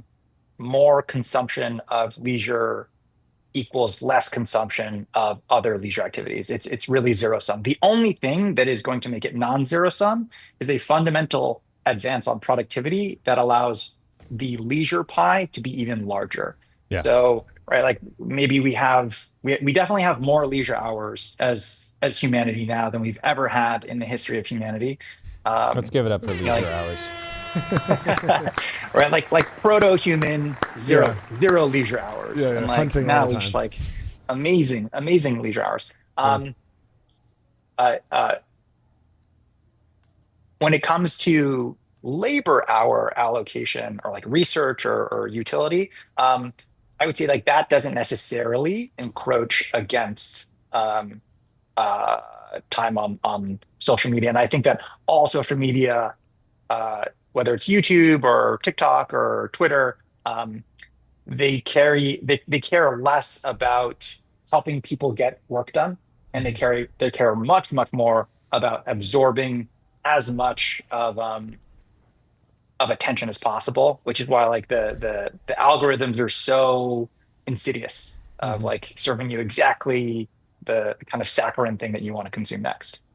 I wonder if there will be an incentive. I mean, there will obviously be incentive, but I wonder how it will play out in the LLM chatbot interface. Because right now, OpenAI and basically anyone who has a dominant consumer AI app is probably seeing user minutes increase just naturally without putting in like growth hacks or retention loops or, but you could imagine a world where to get from 30 minutes to 60 minutes, the LLM has to not just give you the response, but surface, hey, would you like to follow up and learn more about this? Click these buttons. That's already kind of happening. Yeah, it starts surfacing you stories that it knows you're interested in by what you've asked searched it for a about bunch in of the stuff. past. Let's give you a new breakdown, It's like kind of we- pre-populating we- a deep research report. It is funny that the push notification hasn't really quite hit. It hasn't. That's consumer right. Chat apps, and it undoubtedly will. I had this thesis that push would be very important versus like pull. Like you have to go to ChatGPT and ask it for something, and someone is going to solve kind of like it's almost like an AI driven newsletter or something where it understands what you're interested in and then generates the report before you can even ask it, because it knows that if Ferrari drops a new car, I'm going to want a table of all of the details because I like consuming information that way, in addition to just hearing commentary and watching the Doug DeMuro video about it. But OpenAI could pre-populate that and just send that to me. But I don't know. How do you think that's going to evolve? Question for you guys: do you think we're going to pay for AI services forever? I've been asking that a lot. I don't know. I mean, I think the more important question is will the average American pay for an AI like an LLM, and then will they pay for multiple? Like the comp for this is in streaming, where Americans, I was about to say Netflix. A lot of Americans pay for multiple streaming services, but they're incredibly ruthless about canceling them on average. Like I'm sure a lot of people listening to this have like had some streaming service billing them monthly, for years that they haven't even watched. But the average American is like, I'm not getting a lot of value out of HBO right now. I'm going to cancel, even though they might sign up again in like 4 months next time there's a hit show that they're going to watch. And I think that there's not right now there's this incredible demand for what's new and what's best, right? Like Grok will drive a lot of signups today because it is the Grok 4 Heavy is like a meaningful advancement, but I went and I haven't, we've been busy this morning. I haven't had a chance to sign up and play around with it yet. And I was getting plenty of value from Grok 3. Like I was able to just search. Yeah, I was asking Grok 3 about Grok 4 as well, and it was actually doing a pretty good job, which is and funny. So, and I'm not, I guess I probably get it through X Premium, but. So I have some data here. Netflix made 39 billion last year. They're on track for 44 billion this year. 1.8 billion of that was ad revenue last year. It's estimated to be around 4 billion this year. So their ad revenues doubling while their subscription revenue is growing by 5%. And so I think my takeaway for ChatGPT would be, I would imagine that the ChatGPT paid subscriptions follow an S curve, and we get to something where we see OpenAI making, I don't know if it'll be 10 billion or 40 billion, but they will soak up a ton of subscription demand for ad-free frontier models, the most advanced, the most expensive stuff. And then ads will eventually become the dominant revenue driver. But I feel like the subscription revenue will be a really hard tap to turn off, just from, hey, it's people are paying and it's a lot of money and we don't want it to go and away. Even in the enterprise, it does. My bet is that we go to continue down this trend towards paying for outcomes, because a lot of people will just say, well, I don't want a subscription for this service because I only use it every now and then, and when I get value from it, I'm happy to pay for it. I think a question to ask is, would you pay $20 a month for Instagram today to not have ads? And I would actually have to think about that for a while, because like once a month I get an ad for something that looks interesting, and I discover a product that I wouldn't have otherwise discovered, and I buy it, and sometimes it's great. Yeah. So do I want to just completely eliminate that and rely entirely on random organic, or do I actually like that this ad platform is spending a bunch of time and energy trying to serve me the next product that I'm going to like, which is like actually a service, and like it's not a bad trade at all. Totally. I think a lot of the way that we vote with our feet and vote with our wallets is that we're super happy to pay with our time and our attention if given the option. Yeah. Actually, like the vast majority of people won't. Not only that, but people are more than happy to give up their attention and privacy, for that matter, if it can save them money, or instead of paying for something. One thought experiment I like to think about is just how much people will trade privacy for value. Imagine a checkout flow where you could get $5 off if you enter your social security number. Like, how many people do you think would enter their social security number? Like everyone, or like 90% right? of people. Like an insane amount of people. Totally. And so people really don't value their privacy as much as I think like maybe we say people value their privacy. Yeah. And in aggregate, obviously that data is super monetizable. It's interesting, search obviously is the big prize, I think, for AI. And what do I mean by search? It's intent. If you're the arbiter, or you control this fire hose of intent, you can benefit by metering it out, and having people bid for that intent. Obviously, Google's like the best business model maybe ever invented. It's kind of insane. What's interesting is the most valuable searches maybe like not what people think, and certain kinds of searches are totally worthless. So knowledge-based search, like fact-based search, things like what is the market cap of this company? Right. It's like, what's the market cap of this? Who won this game, or like, who was president in 1936? Yeah, they're dead ends. They're dead ends. You get the fact. No value. Yeah. Zero value. Actually, like there was a Google got subpoenaed and had to actually share some documentation of like what their most profitable keyword searches were. It's super interesting. I suggest people to go check it out. The number one most profitable search for Google was just the word iPhone. No way. That's hilarious. That's amazing. Because if you think about it, like what does that mean? What is somebody telegraphing to the market when they search the word iPhone? They're basically saying in not so many words, I am ready to spend $1,600 on a smartphone. Yep.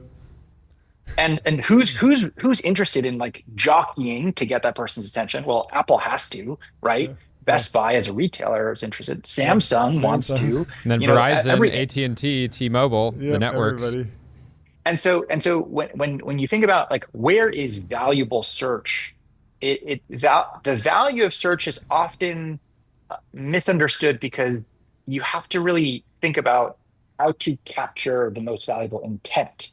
And not all intent is equally valuable. There's a bunch of search that's garbage. You actually don't want it. Fact-based, the cream off the top of fact-based search would be what I would call like comparison shopping. So it's like, hey, like what's the best headphone? What are the best headphones? Or Yeah, totally. and then maybe you can slice off a top of that revenue pie, but there's a tension between that and the objective truth that you're serving up the user. The by far the most valuable search is not fact-based, and it's relatively it's where the user kind of knows exactly what they want, and they're trying to do it, and other people are willing to bid to get in their way and run interference. Mm-hmm. Jordy, last question. While we have you, how are you thinking about the new? I wouldn't call it a browser war yet, but a potentially a skirmish heating up. Dia released to Arc users probably feels like maybe a month ago at this point, at least a few weeks, and then we have OpenAI potentially coming in with a new standalone app. It's sort of unclear. It was unclear to us whether this is going to be a new app that you download or just integrated into the existing ChatGPT mobile app. And then Perplexity as well does have a separate standalone app that they're pushing now, and it feels this is an interesting one because the browser company has spent now years working on the browser, trying to figure out what is going to enable unlocking more value out of this portal to the web, and effectively an operating system. And so, meanwhile, new players are basically being like, we want to have a browser, and just going like, we're shipping. We just got to get this out there. So I think it'll be interesting. The next month, 2 months, I think will be very interesting. But I'm curious what you're looking at. I could not be more excited. I think I'm obviously biased. We're investors in the browser company. I'm a daily user of Dia. I personally get a ton of value from it, particularly the custom skills. And I think that the browser company has always known that this is a really valuable position. And it's like, honestly, just validating to see incredible company. Like, OpenAI is a great company. Perplexity is a really amazing, formidable company. Also recognizing that this is a really valuable position to play for. I have supreme confidence that the team at the browser company is the most talented, the best instincts, the best nuanced understanding of interaction design and how to create and craft a great product, regardless of the underlying model or technology that underpins it. I'll be very curious to see how it plays out. My instinct is that, OpenAI is an incredible foundational model company. Maybe I've seen them ship a lot of different products. To my knowledge, ChatGPT is really the only product that's quite stuck. And it's not really even like the interface design so much as it is the underlying power of things. To answer your question, could not be more excited. Thanks. Like, this is going to be an amazing year. We can check back. We can check back in a few weeks. I'm sure there'll be a lot more. I think it's going to be a huge plug for Dia. If you haven't downloaded Dia, it's on Mac. It's available. Please download it. It'll blow your mind. It blew my mind. That's amazing. All right, great talking as always. Wish we had more time. Yeah, but, we'll talk to you soon. We can Thanks, do this guys. every week. We'll talk to Talk you soon. soon. Bye. Before we bring in Will Brewery from Varda, let me tell you about Wander. Find your happy place. Find your happy place. Book a Wander with inspiring views, hotel-grade amenities, dreamy beds, top-tier cleaning, and 24/7 concierge service. It's a vacation home, but better, folks. And soon, with Varda, you'll be able to maybe they'll put a Wander in space. Let's bring in Will Brewery from Varda. Is this your first time on the show? I feel like this is a disaster that we are finally rectifying. We did it. We made It it. is. Thanks for having me. Finally, We've Cougar, had great that to see you. other, the kind of knockoff version of you at Varda. Who's that who's- other who's guy? that? He's been on I the forget show a his name. ton. Dell something, I think. I forget. Dell. Yeah. Great to finally have you on. Amazing. On a massive day. Break it down for us. What's the news? Are we going to make Jordy stand up and ring You the hit gong? this. I'll You hit the this. gong. I'm looking for Oh, strong. the gong! Oh, did you guys get this? we we have have the- the gong ourselves. Yeah. Oh, you have the gong? Let's both Yeah, we ring have the it. gong, so we have the gong for big moments, either spacecraft Fantastic. fans or sell a mission to a customer, stuff like Amazing. that, and we love that. Yeah, what's the news Record. today? Here's my advice to you. Yeah. Record every hit. Every I want to gong see a hit. montage in 10 years That's of just good. every hit, and it will bring tears to your eyes. We That's record every hit. We do, naturally, we so do. we got you on this one. So yeah, what's the news today? Break it down. So wow, lots of news today. So we're announcing our Series C, and we're getting to use that to. Oh yeah, go for it, baby. How much? How I much? just- you wind it How up. much did you raise? How much? Tell us. How much did you raise? 187 million. There we go. Congratulations. There we go. Thank you. I appreciate it. Yeah. So the Fantastic. use of proceeds for this one, really, it's about just scaling up. So we've kind of Okay. shown what we can do both from a spacecraft perspective and a drug formulation development perspective. Mm-hmm. So a lot of the capital allocation of this one is going to go for our biologics lab for preparing drugs for spaceflight, Yep. and then also just more spaceflight, ramping up cadence. That means Yep. rate of flights. So I've been to the facility in El Segundo. Are you going to get a bigger space, a second space for the bio lab, or Are when you gonna say need a bigger deployment, gong? Are I you mean, you- gonna need a bigger gong? Two gongs, right? Well, a gong per facility. We got to scale that up too. So are you thinking about doing a second office essentially, or how do you see the actual footprint of Varda growing over the next few years? Yeah. Immediately we just signed a lease down the street. Oh, for- congratulations! Oh, Let's thank hit you, the thank gong. you. Yeah, we've got everyone. All right, big day. Yeah. That's amazing. Yeah. We were actually already moved in. A bunch of the pharmaceutical equipment is already in there. We're starting to use it right now. We got a couple of glory shots, with folks with the lab coats on actually using it. So that's super exciting. Long term, I mean, really, I guess zooming out of what the footprint will look like is.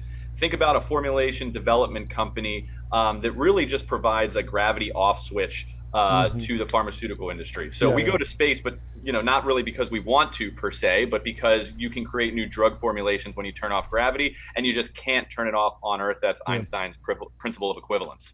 Do you mean new drug formulations or just purer drug formulations? Because when I think no gravity, I think the way crystals form and the way gravity pulls things to one direction. And if that doesn't happen in space, you get just kind of a more natural growth. And so I always thought it was just about purity, but it sounds like there's actually some binary, you can't make this drug on Earth at all. Is that right? So both those concepts are correct. Wow, Okay. well read there, Coogan. Yeah, that's actually a great way to think about it. The purity is one aspect, but because gravity is so broad, I use the analogy of temperature sometimes because temperature is so broad. Making things cold doesn't necessarily make drugs better per se, Sure. but you can create a lot of different formulations if you can have a cold cycle during the manufacturing process. And that'll be even, with chilling things, you can make things more pure sometimes as well, right? Got it. But to your point, when you turn off gravity, crystals will typically grow slower. And that also means that they will grow more pure. And so that is one of a few applications that we look at. The other one is particle size distribution. So when you create these crystals that will then go into the human body, you want them all to be the exact same size so that, one big one doesn't get stuck in your elbow and you don't have uniform bioavailability.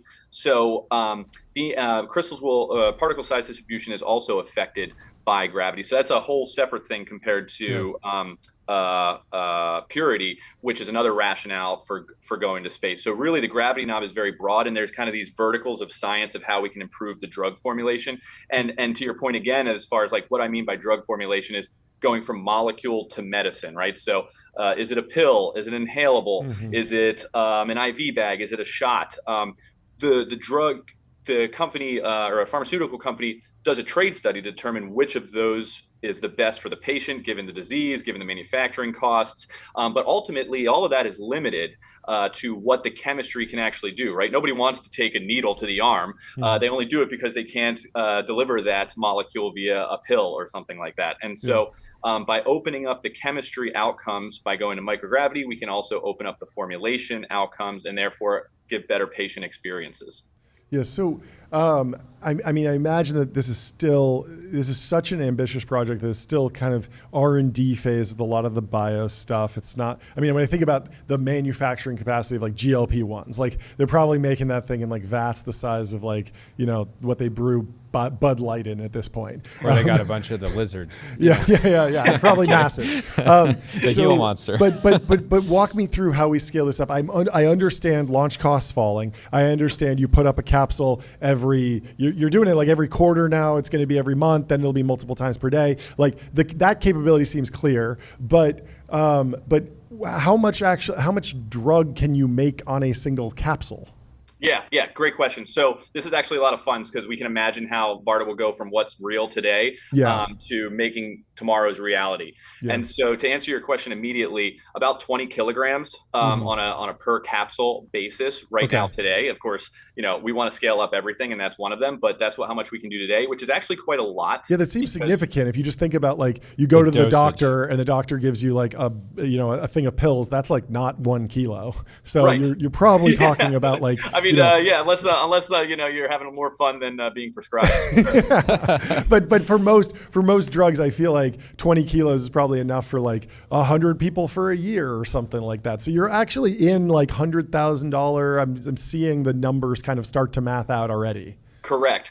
So it's and every drug is a little bit different. So we go through a process of selecting which drugs make the most sense, both from a scale perspective, like you're saying, but also unit economics, how gravity affects them. And so we have a portfolio management team that explicitly does that for identifying and quantifying opportunities. But going back to like what today looks like and how it goes tomorrow, I love the temperature analogy because it really runs deep. So for example, right now, if you think of us having a anti-gravity oven where we can make drug formulations that you can't otherwise make on Earth, but we only get to run it 4 times a year, and each one is a few $1,000,000 a run. You might use it for different use cases than you would use it from 5 years, 10 years from now, when you can run it every day for a few $1,000s. And so in the near term, some of the use, imagine yourself with a super, the first refrigerator, or in this case, the first anti-gravity bioreactor. What you might use it for in the near term is just information, right? How can we isolate gravity as a variable to inform what formulations can be improved on Earth? Is gravity ruining this chemical reaction or not, right? We can answer those questions, and then that applies to the entire drug with just one flight.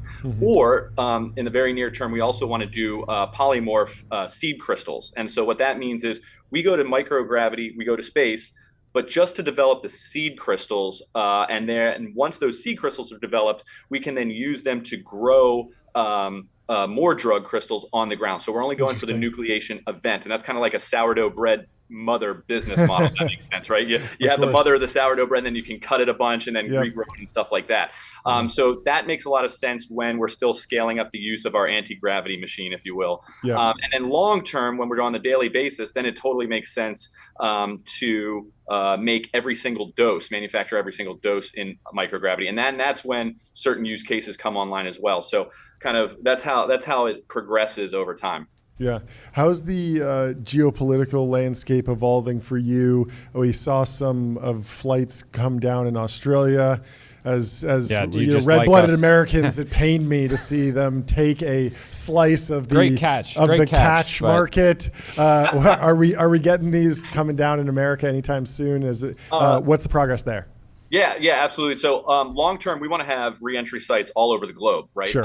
And really, that's about availability. And the key metric to success of Varda is cadence. How often can we go up and back? Because the more we do that, then the more we just look like a specialized piece of equipment to the pharmaceutical industry that, quite frankly, does not care that we're going to space. They'd much rather us have a real anti-gravity oven in the lab. So really, reentry sites are about cadence and availability. And right now, Australia is great for us because they have a private commercial reentry range, whereas any range in the 48 states here locally are intended for military use exclusively. And so if we're doing a DoD mission, that works well. But if we're doing a commercial mission, we're not the highest priority, understandably so, right? And so in the near term, Australia makes the most sense. But in the long term, we want reentry sites all over the place. And why that gets enabled is because as our precision of landing and our cadence goes up, that data, that legacy history allows us to use a smaller and smaller plot of land, and that's where really it makes more sense to go anywhere because we don't need such wide open spaces like without that many people like we would do right now today. Do we have the legal infrastructure to create commercial landing sites in the United States, and it's just that nobody's done it yet, or is there laws or regulations that would need to change so that some enterprising young member of the Gundo could go buy, a lot of land out in the middle of nowhere and start landing spacecraft? You can do it now. The constraint is the real estate cost. And so Spaceport America, for example, right next to White Sands Missile Range is a good example of that. But so I guess the real reason why they aren't there, that many of them, is because there wasn't a demand large enough to warrant such a real estate purchase. But thanks to Varda, that could change. So definitely let the Gundos know. I have a question from a fan of yours, fan of the show. He says, "Ask him what big dogs got to do." Oh my gosh! So it's become a little bit of an expression of excitement with a long and history of allure at Varda, but for some reason, it's really just a specific instance of conservation of mass, right? You can't have a big dog without eating, right? So that's just physics right there. Yep. I want to talk about the evolution of the FAA. I remember I was filming a video. I filmed with you guys, and at one point I actually was driving back with Ben from San Diego. I filmed a phone call with Delian, and he's like, "We just got our." I don't even know if I should say this, but it was like, we got some bad news from the FAA. You guys sorted it out. It seems like you have a great relationship now. How did that happen? Is this a lobbying thing? Is this just storytelling? Is this structuring deals, getting better at paperwork? How do you fix a relationship with a government entity like that? Yeah, so it was definitely a little bit warped in the press, obviously, but I figured, keep my head down and get the spacecraft home more so than worrying about what's being said in the press. Sure. But so what actually happened in the background is we were originally going to re-enter this we did re-enter the spacecraft at the Utah Test and Training Range, which is ultimately a weapons range for testing weapons and training warriors. That's their mission statement, right? So likewise, we're not the highest priority there. And so we got bumped for higher priority work being done at the range, and in doing so caused a domino effect to lose the FAA reentry license or not be able to get it granted because part of the regulations say, hey, you need a range and all of these accommodations that come with a range. So the second we lost the range, we lose the license. So it wasn't really about a bad relationship with the FAA at all. Although it's very easy to say, oh, they lost their license. Yet another space company and the FAA are having problems, right? It's a good headline. It fit that narrative well, but it actually wasn't the case. And so what we did was we scheduled a new date with the range farther out in advance to give them some time and give us some time to. We had to redo the analysis, of course, because the atmosphere is different, and that's part of the analysis. And so we gave ourselves a few months. And then that allowed them to reserve the dates, that allowed us to prepare, and that allowed the FAA to reorient the license for the new dates. And ultimately, kind of in the background here was this was the first time this has ever happened, a commercial reentry capsule with drugs on board coming back to America. So there was no way onto soil, right? We're not doing a splashdown. And so there was no process or mechanism to have the Utah Test and Training Range coordinate with the FAA. And so basically each organization saw themselves as taking on all the risk associated with this. So we had to do duplicative work because there was no process to split it, right? And so it was really cool to kind of be a trailblazer to establish this, so that now, of course, our competitors are going to come in and do the same thing, right? And learn from our mistakes. But whatever, that's part of leading the way, right? So anyway, that's what happened. But that 6 months was quite the life experience, right? Because it was the first mission, right? So we didn't have any proof that this was going to work. People poured 3 years of their lives into this thing, and our dreams are just like orbiting the Earth, like floating. Please come home, So when it came through, man, it was certainly, I can't think of a better day. Yeah, that's amazing. I have one last question, Jordan. How's the talent market in the space economy right now? Hasn't been in the headlines the last couple of weeks. There's been another story in AI dominating, yeah, what's it like today? It's like AI and software engineers. I mean, if you imagine yourself a software engineer coming out of school right now, AI is certainly where I would be interested. So there's definitely a software bent towards AI right now. That being said, there's a lot of disciplines we're hiring for. Software isn't the only one. And really, it comes down to the application interest. Like, we're looking for mission-driven folks. At Varda. And so if you're only looking, you only want to do AI because it's cool or whatever, that might not be the type of person we want to hire anyway. Now, if you want to do AI for mission-driven purposes, then great, by all means. But we don't have that much overlap there, right? We're very specific of what we're trying to do. We're trying to make microgravity formulations so that we can help patients on Earth by using a gravity as a knob, essentially, in developing these formulations. And so, we always kid around. We explicitly don't want the spacecraft to learn, And so, if you're a software engineer and you're mission-driven, bent towards that mission, then you've got a home at Varda, no question. And fads come and go and that sort of thing. But there is definitely an effect on. I would certainly be allured to AI as a graduating software. That's a good sorting function. One last question from me. There's been headlines, companies talking about this so far this year, trying to dig into how real it is. People talking about putting data centers in space. Yeah. With everything that you've learned, why is that exciting, a good idea or a bad idea, or what are some potential blind spots for people that haven't taken something to space but would like to?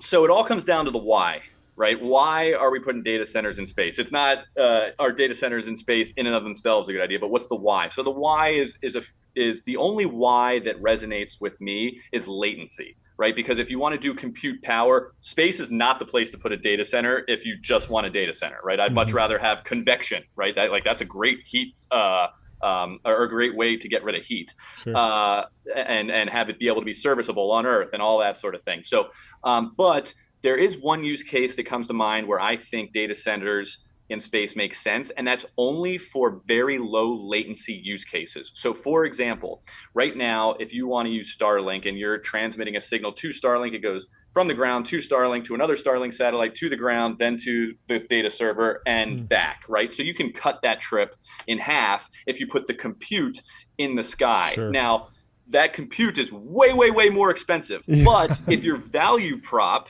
of latency warrants that extra cost of the in-orbit data center, then you'll start to see that. So it's kind of like edge compute. Edge computing. Yep, I was about to say. Yeah. So it sounds like a very niche use case, at least to start. But I'm sure we'll see some companies. We already are seeing some companies test it out and experiment with it because there's all these things need to be evaluated in the tech tree. But thank you so much for stopping by. This was fantastic. Congratulations. Hey, thanks for having me, and hopefully not so long. I'll see you again soon. Absolutely. Definitely. Yeah. Hop on soon. soon. Got a good feeling about it. We'll talk to you soon. Have a good one. Cheers, Will. Congrats to you and the team. Bye. Up next, we have Joel from Meter coming on to talk about the impact of AI models, impact of Cursor on software developers. Meter or Meter? Oh, Meter, probably. METR. We'll have him explain it Break to it us. down. We'll also recommend that he go to getbezel.com because your Bezel Concierge is available now to source you any watch on the planet. Seriously, any watch. Anyway, sorry. Meter does model evaluation and threat research. Okay. So does Bezel. They're stopping you from buying fake watches bad watch models. Threats. bad actors. Foundation models and watch models, but lots of similarities. That's right. Anyway, we got Joel in the studio. Welcome to the stream. Hopefully, you're like, what did I get myself into? These guys are joking around. I'm a serious person. All right, And first then- off, Yes. it's meter. It's Meter. It's me. There we go. Okay, sorry. There we go. Gotcha. Anyway, please introduce yourself for those who don't know you, the company, and then and the organization, and then I want to go into the news today. Let's do it. And thank you very much for having me, John and Jordy. Thanks for hopping on. Meter is a research nonprofit based in Berkeley, dedicated to understanding the capabilities of AI today and in the near future, especially to the extent that those capabilities might speak to potentially dangerous risks. Mm-hmm. And what's been the latest research?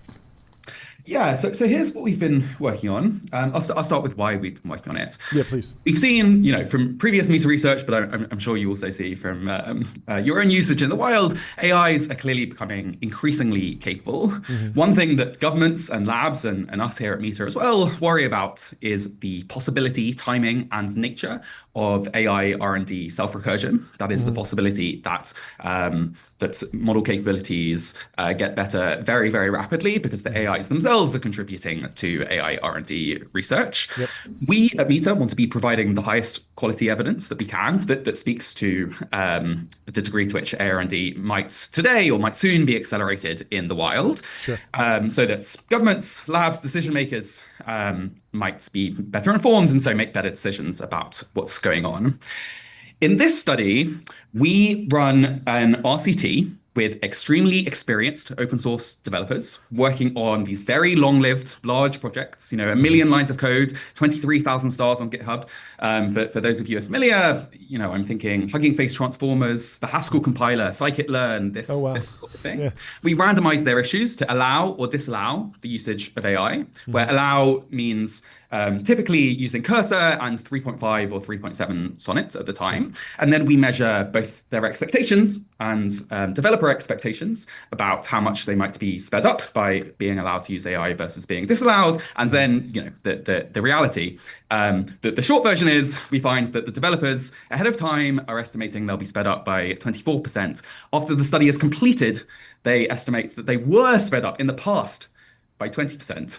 We find, in fact, that they were slowed down by... No way. I know it's a shocking result. That is shocking. Not at all what I expected. I think what the rest of us at Meter expected. What? But there we go. Wow. Okay. So what do you think's happening? I have so many questions. Yeah, just walk me through your reaction to that. What do you think is actually happening that's slowing people down, because this is a complete narrative violation? Yeah, I mean, in terms of the reaction, the number of times we've checked and rechecked the data, asked people to replicate it independently, is going through the roof. The number of stressful late nights I've had poring over this. You're going to be like public enemy number one, by the way. I feel like you need a security detail now, given the stakes of what you just said. This is crazy. Yeah. So I think maybe let me start with some things that we're not saying. Mm-hmm. This setting that I mentioned before, these ultra talented developers, much more talented than me, working on these extremely large, long-lived repositories that they're extremely familiar with already. I think that's an extremely interesting population. That's why we went out to study it. It's also a very weird population. Yeah. I still am a Cursor user myself. As I was working on the graphs for this study, I was using Cursor. But I do think those weirdnesses are related to the results that we end up seeing here. So we have to put these people in a completely different category than the junior developer who's just vibe coding a little app and just building stuff and not actually trying to push the frontier of what a core piece of software can do that's very large and complex. And they're just trying to, get a Python app up and live and like write some routes and write some functions, right? That's where, so Cursor still completely viable as like autocomplete on steroids. The question is, in terms of self-recursion, really advancing the frontier of like the craziest software we have, we're still kind of where we were a few years in that it feels like if you were to quantize this, we were at 0% of AI research being done by AI a couple of years ago. We're still maybe around rounding error.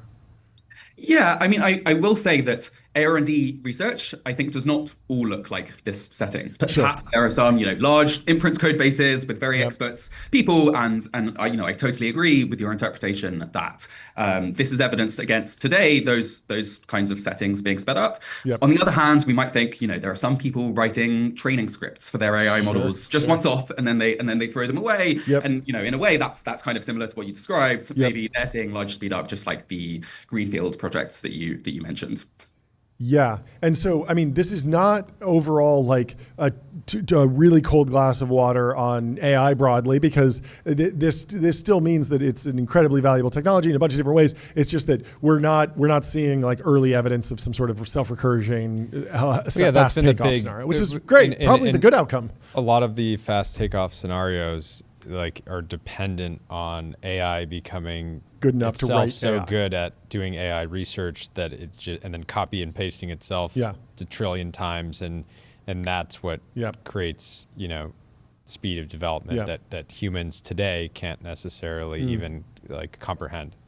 I think that's right for today. I do think we're not really speaking to the trend exactly. These results are consistent with these exact developers on these exact kinds of tasks in future being sped up in the near future. In work that we actually don't show in the paper, but in preliminary work, we have autonomous agents trying to complete these issues. And indeed, we find that they do struggle, but with some of the core functionality, with passing tests, the kinds of things that you might have seen in Sweetbench or something like that, they really are making a great deal of progress. My expectation is that AI progress in the near future will continue at a rapid pace, like it has in the recent past. And so maybe even in this setting, that this won't be true in the future. Let me throw a couple of the hot takes that are floating around in the AI world at you, and you can let me know if anything sticks out as something you strongly agree with or something you disagree with. This idea that ultra large context windows will not solve continual learning, that Dwarkesh was saying this on Monday. Maybe another one would be just that like no one has figured out how to properly scale reinforcement learning, that we need, Mike Noob from ArcAGI kind of says we need entirely new ideas. And then you kind of have like the bitter lesson, which is, yes, you need new ideas, but scale is all you need. We just need to keep building data centers. We need to get bigger and bigger. We might see 4.5 and these huge training runs as a short term, hard to quantify. Maybe it's just the end of one S curve, but Stargate's coming online and that will be another big test. So I don't know. I threw a lot at you, but anything in there kind of, top of mind for you? Yeah, look, as you guys know, anyone betting against the bitter lesson in the past would have had a very bad time, and I'm not prepared to bet against the bitter lesson on this show. Could you remind me of the first question that the first one was so Dwarkesh Patel pushed out his AGI timeline slightly. I mean, he still is very optimistic about AI and maintains that it's not priced in and people are not thinking about it as significantly as they should. And I agree with him. But he said that there is that even though we have pushed the IQ so much, and you saw this with the Grok 4 benchmarks, like AI can do advanced math, like for sure. It's really, really smart, smarter than most of us at PhDs level stuff, unless you're a specialist. But in terms of just being a good employee and remembering, 4 weeks ago, my boss said that I did this, and then I got this feedback, and now I do it this way. Or I learned this really weird nuance in, even if you're just thinking about like how to post clips on X, or Dwarkesh was giving the example of like transcripts. Like he has little things that work better for what clip will perform, and he has this intuition, and his models and his prompts, he's really pushed these things, and he hasn't been able to really get them to perform above a 5 out of 10. Would be any company today, any startup, if you just had a PhD dropped into your organization that had PhDs in like 10 different fields. But they wouldn't just like default. But they were also an amnesiac. So every time they showed up to work, they could not remember anything memory that from you the taught day before. them. Probably it wouldn't be that. It just wouldn't be that valuable. And so my question to Dwarkesh was like, is there a world where we just scale up the context window? We've seen million token windows. Can we get to a billion token window and just stuff every interaction the AI's ever had with you in every prompt? And so it does maintain the context. But he was saying that there's like a kind of a quadratic cost curve to that. Doesn't quite work. Other people have said like the nature of the transformer means that like attention can't really spread out that much. I don't really fully understand it, but I wanted to know your take on like different ways people are solving these things, or what are the real constraints right now, because you've identified some potential problems where we're not breaking through it today, but what is cause for optimism? What are the research paths, like the nodes in the tech tree that you're excited about? Yeah, that's super interesting. I haven't thought so much about this. Sure. I will Sorry say, to put you on the spot. I think that the developers in this study are not using the full context window. And so if you think there's juice in adding things to the context window, that juice might still be on the table. And indeed, I think we find that there's a lot of implicit context in this repository that's very expensive for the developers to be writing down into context windows. Here's an example. On the Haskell compiler, my sense is that when you get up your PR for review, there's some chance that the creator of Haskell will come and fight you for potentially many hours in the comments about the peculiarities of how he wants the Haskell project to look. Yeah. And these kinds of, exactly what his not just preferences, but quality requirements are regarding where things should live in the project and how various pieces of the project should speak to one another are not being communicated to these language models. And you can imagine that with today's context window sizes, that could be written down. You could put in all of the previous discussion around these changes that this person has been involved in, and maybe whichever language models people are working with inside of Cursor would pick that up and so do a better job. I don't think we're ruling that out at all. I will say that it is expensive for these time expensive for these people to be writing down all of the possible relevant context, and I think that's basically the reason they don't. And so maybe you do need some kind of continual learning for the model to find out this context on its own as these things go. It's also consistent, I guess, with the other possibility that you were describing, that if we, 100x these context windows, you could just throw the entire thing in, and then we don't need to worry about, learning from particular cases on the fly. I think both are live possibilities. It's very interesting. The Grok 4 announcement was extremely benchmark heavy. Some really impressive stuff, particularly on ArcAGI.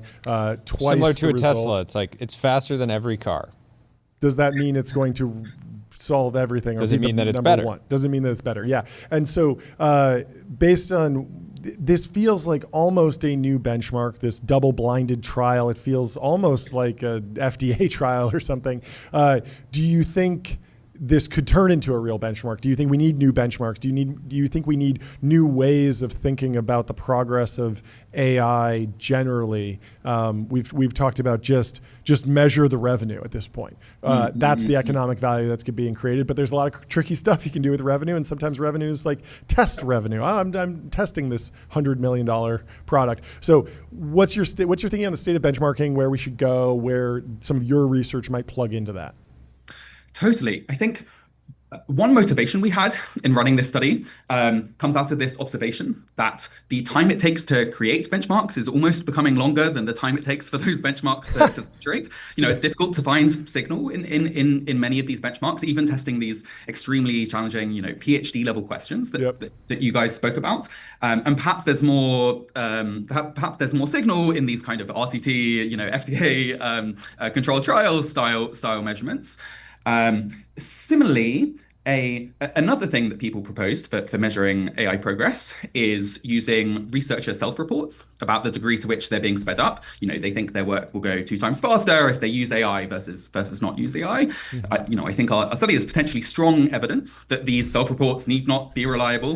The forecasters, who are told everything about the developer's level of experience and which the time period of the study, so which models they're using and so on, they're totally wrong about how much these people get sped up. Same as the developers themselves, even though they're carefully tracking their time and they're so talented. So I think self-reports also very, very fraught. Another thing that this has taught me, I think, is that the mapping, as it were, from benchmark scores, very impressive benchmark scores that we see on these frontier language models that you're describing, the mapping from those scores to real world productivity improvements is unclear. I'm not at all saying, as we discussed earlier, that we shouldn't expect to see productivity improvements. I do expect to see productivity improvements today, and even more so in the near future. But it's not at all one-to-one, or it's kind of confusing and messy. And so indeed, I think we need to actually measure things in the wild to see what's going on. Jordy?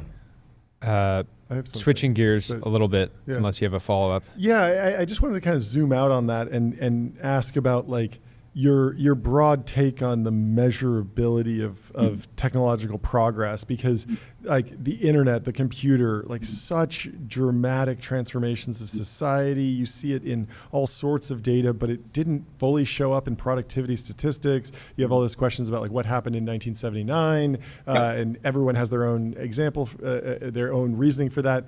But like you would think you could tell the same story about Google. Like it'll speed up everything. Everyone will get more efficient. And we didn't really see GDP jump on this. And it feels like that's a really bearish take on AI to have, which is like, this is a magical new thing and we're still going to be growing at 2% GDP. But where do you stand on it? And where do you think that's even the right question to be asking? Yeah, this is so interesting. This is not a me to take. I used to be an economist. I feel the thing that you just said in my bones. Totally. I think the situation, you could argue maybe that it might be even worse in the case of AI. A lot of people, like in AI 2027, resources like that, are telling this story where the AI R&D self-recursion is happening inside of labs. And so I suppose not necessarily showing up in economic activity in the public. Another reason on top of the reasons that you gave to think that perhaps this won't show up in the productivity statistics as it were. Which is to say that self-recursion or these potentially destabilizing changes are just totally consistent with the non-changes in GDP trends as you describe, and so another reason to actually go out and measure these things in controlled trials. Cool.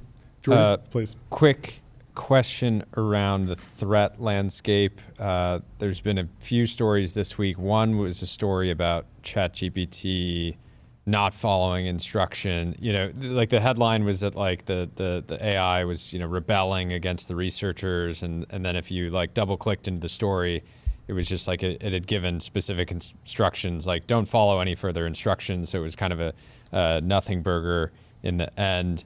And then we also saw Grok going haywire. Maybe that was predictable for someone like yourself, combining a frontier model fast shipping team with like the virality of a social network and embedding the two. But then maybe it was 2 months ago, there was the, we called it Glazegate on the show where ChatGPT was just, being a sycophant, giving too much positive feedback. How are you looking at the threat landscape in the next 12 months? So nothing like, too long term, but how do you guys think about it? Yeah. There's more to come on this from Meta very soon. That's one thing I'll say. I think again, this is not a me to take. My sense on this, or another example of this that stood out to me is there were lots of anecdotal reports that 3.7 Sonnet and other language models in this most recent generation would pass tests in ways that were kind of not legitimate or something, which is another example of this reward hacking. Change the test case. Totally. Classic. And I guess, I don't have reason to think that kind of thing is dangerous in particular. You can imagine, when humans are potentially not reviewing the code because the AIs are doing, entire projects, not just parts of or single pull requests, that this becomes more of a problem because you're not, or at least the surface area for it to become more of a problem because you're not looking into that code and seeing those cheated test cases yourself. So, I'm not sure about over the next year, at least right now, I think there are reward hacking examples that are occurring in the wild. I don't think they're so supremely dangerous today. Well, this was Makes sense. fantastic. Thank you so much for stopping by. Come back on again soon. Stay safe out there with the contrarian Thanks for having me, takes guys. and the crazy data results. Still very bullish, but very exciting. And thanks for everything you do. We'll talk to you soon. Great chatting. Guys. See you, Cheers. Joel. Bye. Up next, we have a massive Series B announcement from Dylan Parker. Moment HQ's coming in the building. We're going to ring the gong, baby. It's for gong Index time. Ventures. Let's hear it from Dylan directly, though. Welcome to the stream, Dylan. Hope you're doing well There today. he is. How are you doing? Great whiteboard. Doing to meet you. some heavy lifting on that. I Yeah. can see. Oh yeah. Hopefully that's not proprietary information. That's secret trading algorithms or something.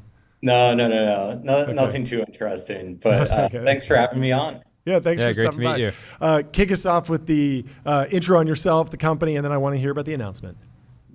Yeah. So I'm one of the co-founders of Moment. We are a fixed income trading software company. So my background is as a quant researcher. So like pretty much every quant researcher, I studied math and stats during college.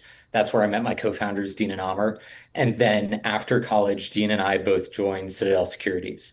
And pretty much completely by chance, we ended up as the two junior members of the newly created automated market making desk for corporate bonds. No way. And so at the time, the fixed income market, which by the way is financial market 50% larger than the global equities market, was undergoing an electronic trading revolution. And so Citadel saw this and said, well, we can go build an automated algorithmic market making desk. So they hired this guy, Anish Karyat from Jane Street. It's like the godfather of fixed income automated trading. They hired a bunch of super experienced bond traders, and then they hired me and my co-founder. And like basically our job was to take the knowledge in these bond traders' heads and convert it into code. And that Wow. was totally formative for Moment That's because cool. that's when we realized like the power of electronic trading was going to be like everything that it enabled, like smart order routing, portfolio optimization, all this stuff in the world's largest financial market that had just never been possible. Very cool. Wild. Take us through the deal. What are you announcing? Yeah. So we're announcing our $36 million Series B was led by Couldn't hear you from the sound of the gong. Cut you off, so- but we like big numbers on the show, and congratulations on a massive Series B. You said from who? Index? from Jan Hammer at Index. Very cool. Incredible. That's amazing. Incredible. Where should we go from here, Jordy? Yeah, break. So I can imagine break down what the company is focused on today. It sounds like the origin is back at your time at Citadel, but I imagine it's evolved as well. Yeah, totally. So what we saw at Citadel was that the market was coming online, and you could now do all these things that were never possible before. But what was missing was the operating system for actually doing that. So we started Moment with this goal of owning every mission critical workflow for traders and portfolio managers in the bond market. Everything from how they trade securities and do smart order routing across all the different exchanges in the fixed income market, to how they optimize portfolios, to how they apply risk and compliance restrictions to make sure that they're not breaking any laws. And so that's what we do today. We started off serving fintechs. So we power fixed income for places like Webull and public.com. Nice. And enable them to offer like $100 increment investing in bonds for the first time ever. But yesterday, we also announced our partnership with some of the largest financial institutions in the US, including LPL Financial, which is the largest Wow. broker dealer in the US. Wow, so busy week for you guys. Yeah, there are a few things going on. So what's the use of funds for the new round? What's the focus going forward? I imagine scaling. What's working today? Are there new products coming? What can you talk about there? Yeah, so I think a lot of companies make the intelligent decision to start off like SMB or PLG. We decided to like make things as hard as possible on ourselves. Said we're going to start off serving the largest financial institutions in the world's most regulated market, and we're going to go power their mission critical workflows. And so with a company like LPL or some of these others that we've announced over the last few weeks and that are coming down the pipeline in the next few weeks, the scale of what we're operating in is, not like hundreds of millions or billions of dollars of flow, but like hundreds of billions of dollars in trading flow. And so what we're really focused on as a company over the next year is building out, the full suite of what's necessary across trading, portfolio management, risk and compliance that's necessary to power these huge financial institutions. What's the competitive dynamic like with the former employers or like the rest of the market participants? It feels like, Ken Griffin's not the laziest founder out there. Is there a world where there's some sort of competitive dynamic between the big institutions where they want to build something like this to compete with you? So when we were at Citadel, we were on the sell side. So Sure. market makers or liquidity providers, Moment serves the buy side, and we Sure. actually connect them with those liquidity providers. Got it. So we actually work closely with Citadel, Jane Street, pretty much all the major liquidity providers out there. How are you talking about tokenization? The story from the last month in finance is the tokenization of these sort of real world assets, everything from private company shares to we've seen it with stocks. Is there anything on the horizon on that front for you guys, or is it just totally unnecessary?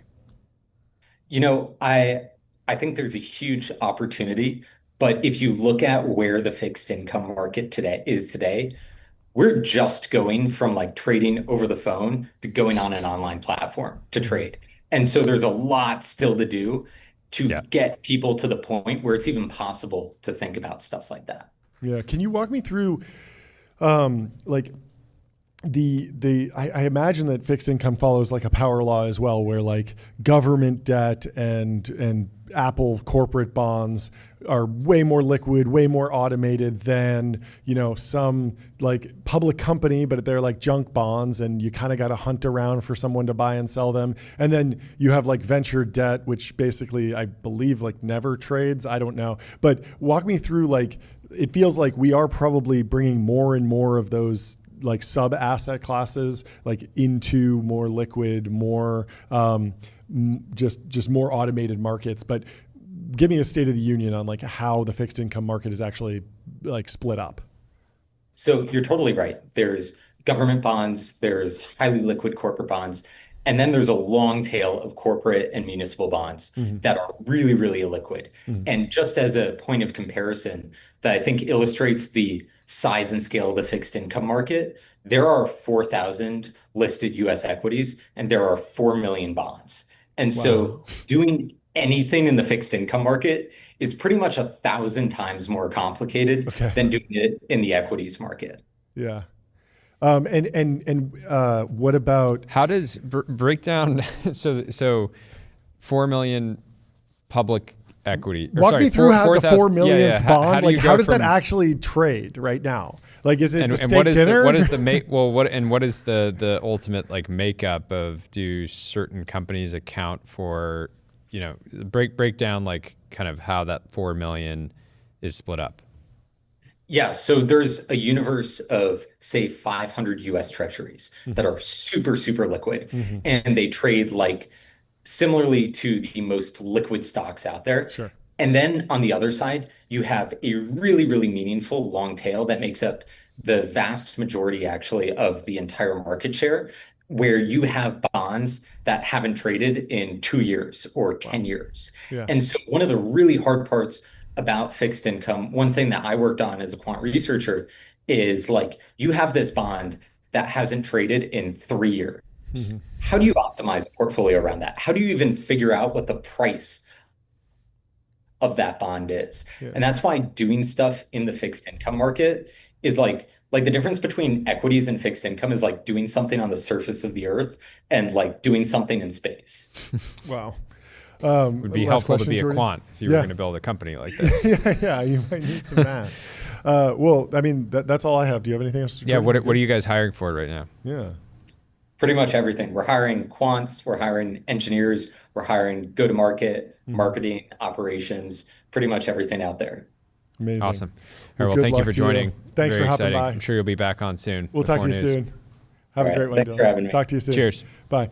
Next up, we have Eric Olson from Consensus coming in with a big launch. Do we ring the gong for big launches? If We there's a hit the number gong. attached, so we got to get DAUs. We have to out get of it. them or We have something. to get a prop that is non-number oriented, we but need just more props for excitement sure. oriented. But let's bring in Eric Olson from Consensus and talk to him. How you doing, Eric? Great, guys. How you guys doing? Doing great. Great to have you. Kick us off with some intro on yourself, the background on the company, and then I want to talk about the launch. Okay. So I'm Eric, founder of Consensus. We are an AI search engine for academic and scientific research. If you ever use like Google Scholar or PubMed back in the day at school, think of us as building the next gen 2025 LLM powered version of that. Helping clinicians, dumb question. researchers, students. Yeah, I mean, the super dumb question, super obvious question is like, isn't all this stuff already in ChatGPT? How are you differentiating? Yeah, you must be doing something because you have over 5 million users. So.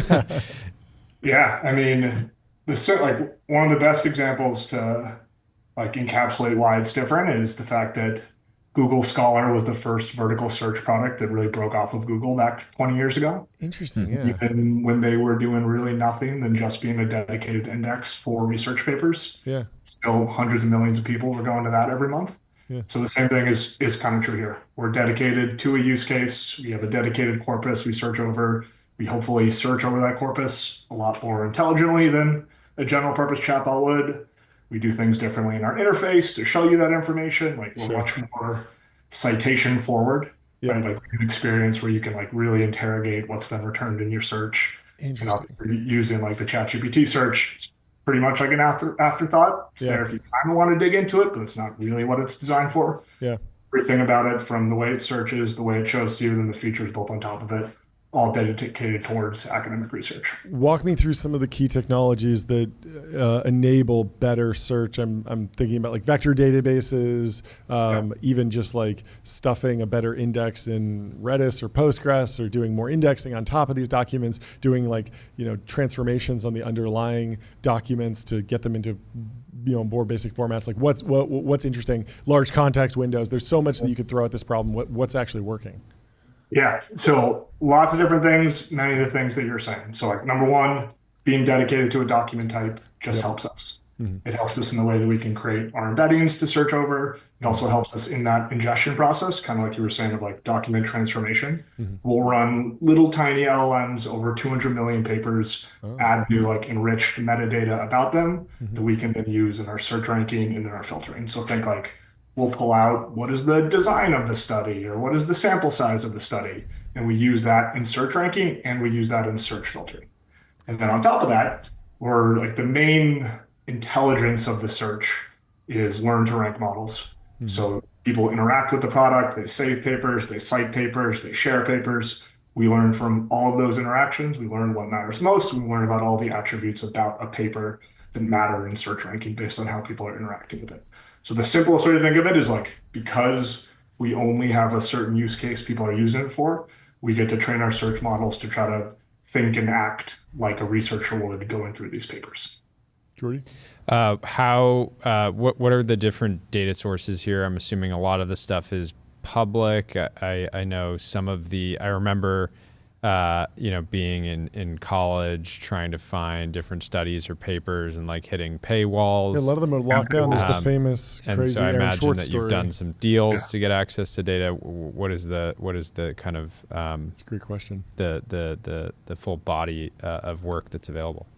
Well, hopefully paywalls are going to be a thing of the past moving forward as open access science gets more and more momentum, which we'd love to help shepherd in. The way to think of it is there's like 3 different layers of access, levels of access you can have in Consensus. So there's fully open access science. That's all publicly available. We're able to ingest the full text, show it freely, let you download it. All is well and good. Then the rest of the bucket is paywall content. But there's 2 levels of access we can have within it. So there's the buckets where we have deals with publishers, trying to get as many done as possible, where we're able to use the full text in our search and in our analysis. We're just not able to display it to the user. Benefit to the publisher is we're helping them drive traffic, get people to see that. Hopefully this like snippet search ranking is engaging, then they go into it and drive a purchase. And then there's this third bucket, which is we just don't have a deal with the publisher yet. Fully behind the paywall, we're using what is publicly available. So that's like the abstract and the metadata of the paper, which goes longer for more than you think. Like the abstract is specifically designed to be this perfect, like nice summary of the paper. It's like can go a pretty far distance in search ranking and even some analysis using abstracts, but obviously Nothing more brutal than being a college student and almost getting like the information that you need from an abstract and realizing like, do I really have to pay like $50 for this like single fact? The craziest is that even if you wrote the paper, you still have to pay for it. Wow. They hand it off to a publisher, they publish it. So I could literally have published this paper, and if I come across it on the internet, I still have to pay for it. That's wild. Jordy had this question earlier about the nature of scientific discovery. Elon Musk at the Grok 4 launch was talking about his timeline for discovering new physics is 2 years now based on the progress that he's seeing at XAI. And Jordy was making the point that a lot of scientific discoveries come from mapping different disciplines together. Or just invention broadly. Generally is apply the mind of a computer scientist to a biology problem or vice versa. Are you seeing users do those type of searches? Is this product useful for that type of scientific discovery? There's been this like lingering question in artificial intelligence about if you were a person that had read every single research paper, you would probably make discoveries and connections across things. And yet that hasn't happened. Maybe it's some fundamental limitation of LLMs or AI at this moment. But what are you seeing and what's your take on that concept of like cross-functional pollination? Yeah, I mean, everything basically that humans have invented new comes from pattern matching across disciplines. And like, that's how we create new ideas. Yeah, I mean, I'm not an AI researcher, so like I don't have the single most informed take, but also nobody knows what the heck they're talking about in this world. I think it is probably a fundamental limitation of LLMs, given what we've seen. Like a measure of, I'm going to parrot this from Francis Cholet in his YC talk the other day, but the measure of intelligence is the efficiency by which you process information and apply it in different domains. And that just like isn't what LLMs are really doing great right now, despite the fact that they've processed so much information. So our take at Consensus would be more get people to the edge of what is known and then let them do the inherently human part of science, which is create these new insights and new discoveries. Like every science experiment that's ever been done starts with a review of the literature. Like think about it as like you're getting the foundation of knowledge underneath your feet.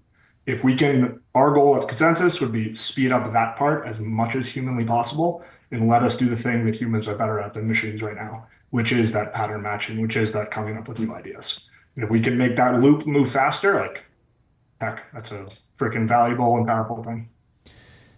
Switching gears completely, I know you were at DraftKings prior to this on the sort of research and analytics side. What is your thesis around the ultimate collision between sort of betting activities and AI? Last night, Grok announced a partnership with Polymarket to try to bring in prediction markets to try to basically help make the model itself smarter. How are the big players like DraftKings even thinking about AI? I'm sure a bunch of people have like ChatGPT wrappers specifically focused on sports betting and things like that. But how do you think the big players are thinking about it? Yeah, I mean, well, I left DraftKings in 2021, so I can't say that I was there when people were worrying too much about AI models. And also the natural question I always get is how the heck did you go from sports betting to science? And the answer is my parents and my grandparents and my sister are all teachers and scientists. They've grown up and I loved applying numbers to sports.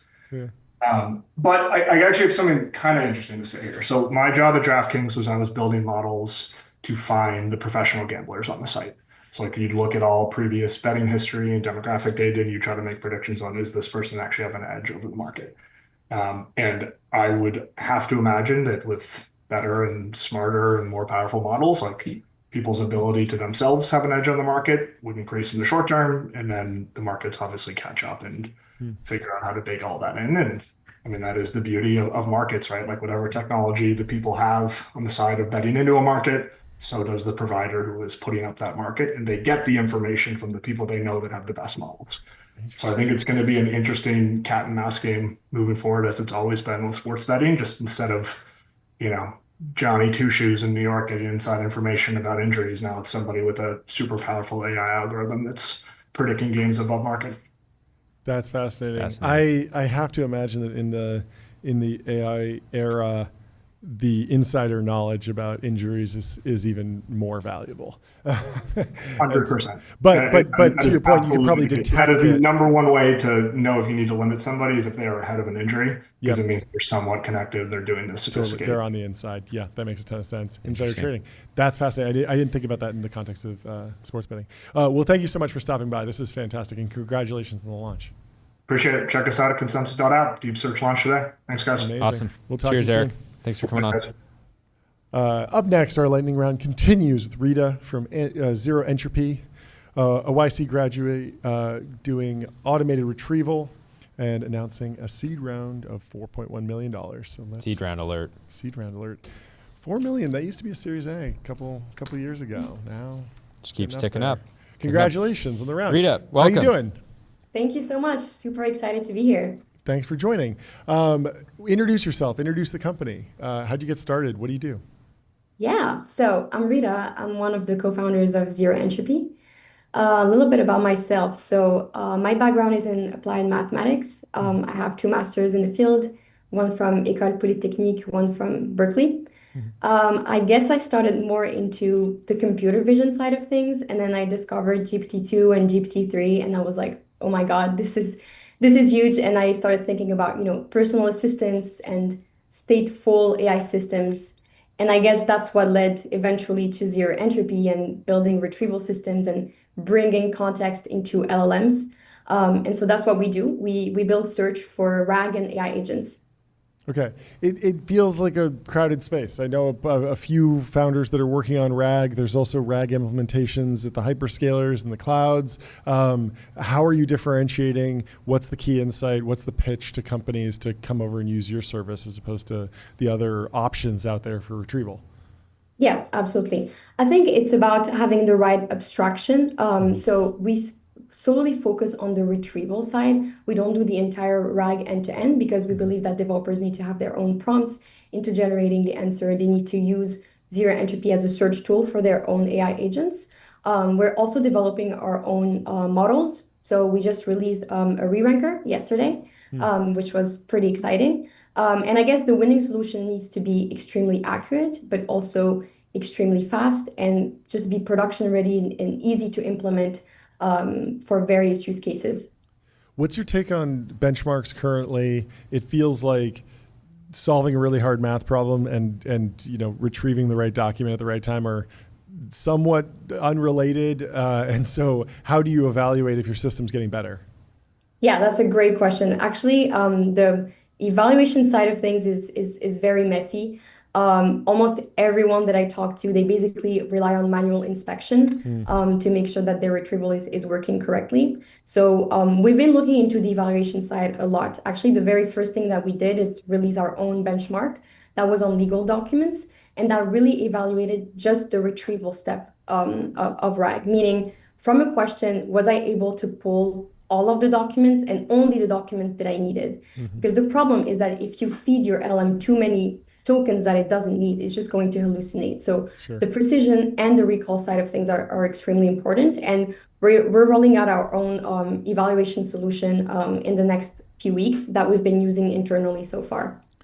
What does the rest of the stack look like? I know you said you were kind of RAG provider agnostic. Are you also model agnostic, cloud agnostic, database agnostic? Like where have you actually made bets? What pieces of the stack are you particularly aligned with? Yeah, I think building context engineering is going to be a new class of products that needs like the data layer, but also needs small LLMs inside the retrieval pipeline. We see many teams either feeding everything into the context of the LLM, entire knowledge bases, because they weren't able to make retrieval work properly. And we see teams having a very simple pipeline. I think the winning solution needs to be somewhat in the middle and basically orchestrating LLMs to rewrite the question properly, summarize the documents, and creating more metadata associated with each of the documents that are indexed.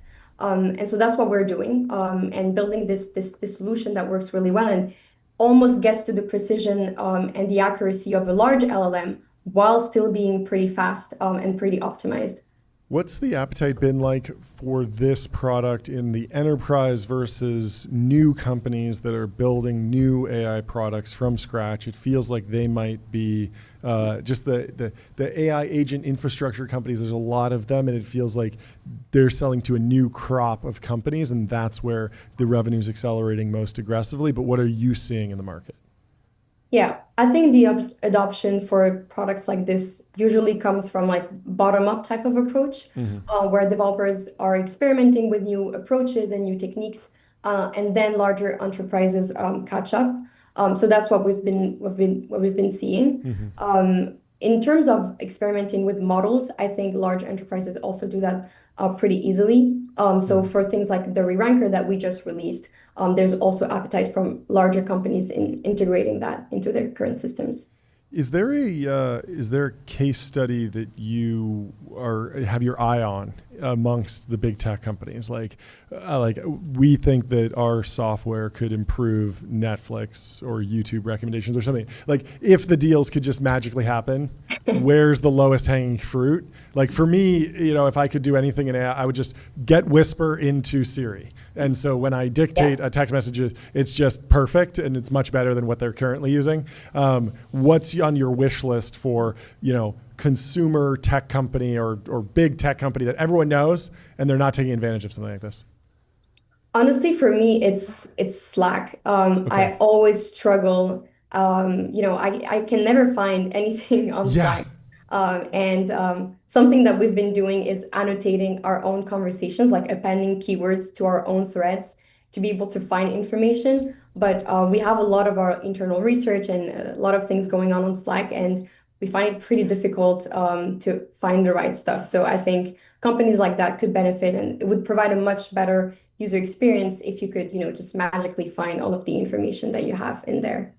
Yeah, I've been noticing that with Gmail, like the amount of email has just grown so much, and the amount of text in each email has grown because of all the trackers and cookies and stuff behind the scenes. And so when I search for something, it just pulls up completely random emails like every time. And it doesn't understand the hierarchy of in an email, I care a lot more about what's in the subject line than what's in the footer. And so if I'm searching for, artificial intelligence or something, and someone has that in their footer that, hey, I run an artificial intelligence company, that's not what I'm looking for. I'm looking for the thread that I was talking to somebody, a close friend, about AI, and I want to pull that up first. Yeah, I think that's also why, basic semantic search is just not enough, because it basically will pull all of the similar information, but not the most relevant or the most helpful. Keyword search is the same. It's not very smart. And I think it's just such a waste, because there's a lot of information that you could have access to, and it would make your work so much faster, and you're just spending time like rewriting your question and trying to make the system understand what actually you're looking for. So I think that, the query side of, the user intent, query rewriting is also super important. Yeah. iMessage search. Absolute disaster. It is an absolute disaster. It's like, I know I'm in a text message with Jordy and someone else, and so pull that up, and it's like, here's 6 other. It never works. I also noticed Please fix it all. There's going to need to be a shift in the way people search. I remember hearing the story about Google where there was some Google engineer who was running a test on like, how many. It was like what's the world record for the marathon or something like that, and they were using the typical keyword Boolean search, and they weren't getting good results, and then they sent it to a user, and the user just asked the question in natural language, and it just hit it the first time. And so I feel like people still, at least I have been a email user for a long time. When I go to my email search, I'm searching in like the keyword world instead of just natural language. But Google has, they're experimenting with the AI search thing. They have a 50 word limit right now. You can't just type a whole prompt in Google search. Like they need to really kind of reimagine what that search box is. And then there also needs to be a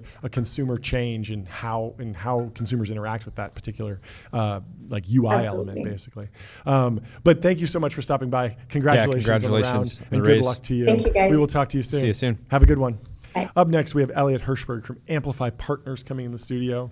They are in Datadog, ChainGuard, Runway. I love Temporal, Datadog. That's DBT, maybe it's the golden retriever in me, but I love Datadog so much. It's the greatest company name ever.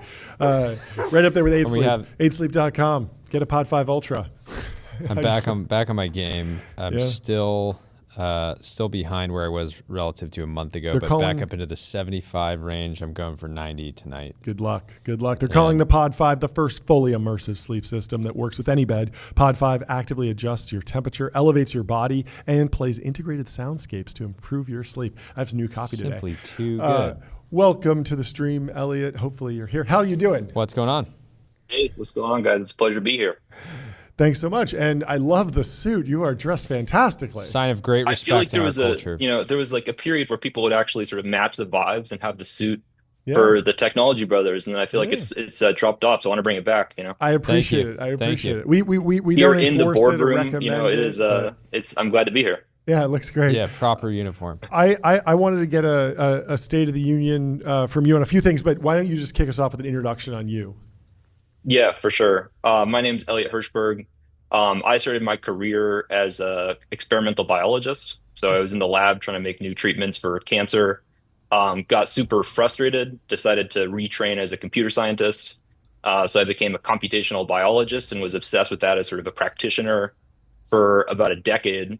And then got really obsessed with writing about it. So I was started writing a newsletter called The Century of Biology, writing about companies in the space, data on the frontier. And then that sort of was a rabbit hole into investing with a friend of the network, with none other than Packy McCormick. So spent some time at Not Boring, where I was writing and investing, and then recently joined Amplify. We just closed 900 million in new capital, including 200 million for a dedicated. Did you just close? That's right. Is this? Are you announcing the new capital, the new fund today, or was that a little bit ago? It was a little bit ago, 900 million, including 200 million specifically for bio that I'm helping to build. Okay. So, yeah, you guys were not loud enough about that. No. Well, that's part of the thing. I feel like it's a really quiet fund where for 3 of the 4 funds for Amplify, they've been in the top 5% of venture returns. Wow. Not top decile, but like top 5%, like really good at what they do. And I feel like it's just not thought of as much, and just like very quiet and stealthily doing really phenomenal work. Yeah. And so, excited to talk more about it. Okay, State of the Union on bio. I want to know about where we are in artificial intelligence and technology helping advance bio. We've seen AlphaFold. We've seen kind of tools and amazing breakthroughs. I think everyone has a really concrete idea of the impact AI is having on software engineering, whether it's like amazing autocomplete, you have Cursor, now you have agents. Where are we in the deployment of AI tooling in bio? A lot of the narrative just jumps straight to, we're going to one-shot cancer. And I love that. I'm optimistic it happens eventually. It doesn't feel like we're there. But where are we actually in terms of the impact on productivity in AI with bio? Yeah. So you guys know like the Gartner hype cycle, right? You have these like huge swings for a new technology where I've been working in this field for like a decade, and there's been a bunch of companies, Amplify invested in Recursion, which was one of the early leaders of this, right? Like there's been this general sentiment that you can make a huge amount of progress with new data, new tools, new technology in life sciences. And it just turns out that it's like a really hard problem, right? And it takes time. It takes some time for like the market to ingest that, actually figure out the right business models and strategies. And so there was like a really like strong wave of early adopters. And then there was some disillusionment and disappointment where it's like, oh shit, it actually turns out that it's really hard to one-shot a cure for cancer.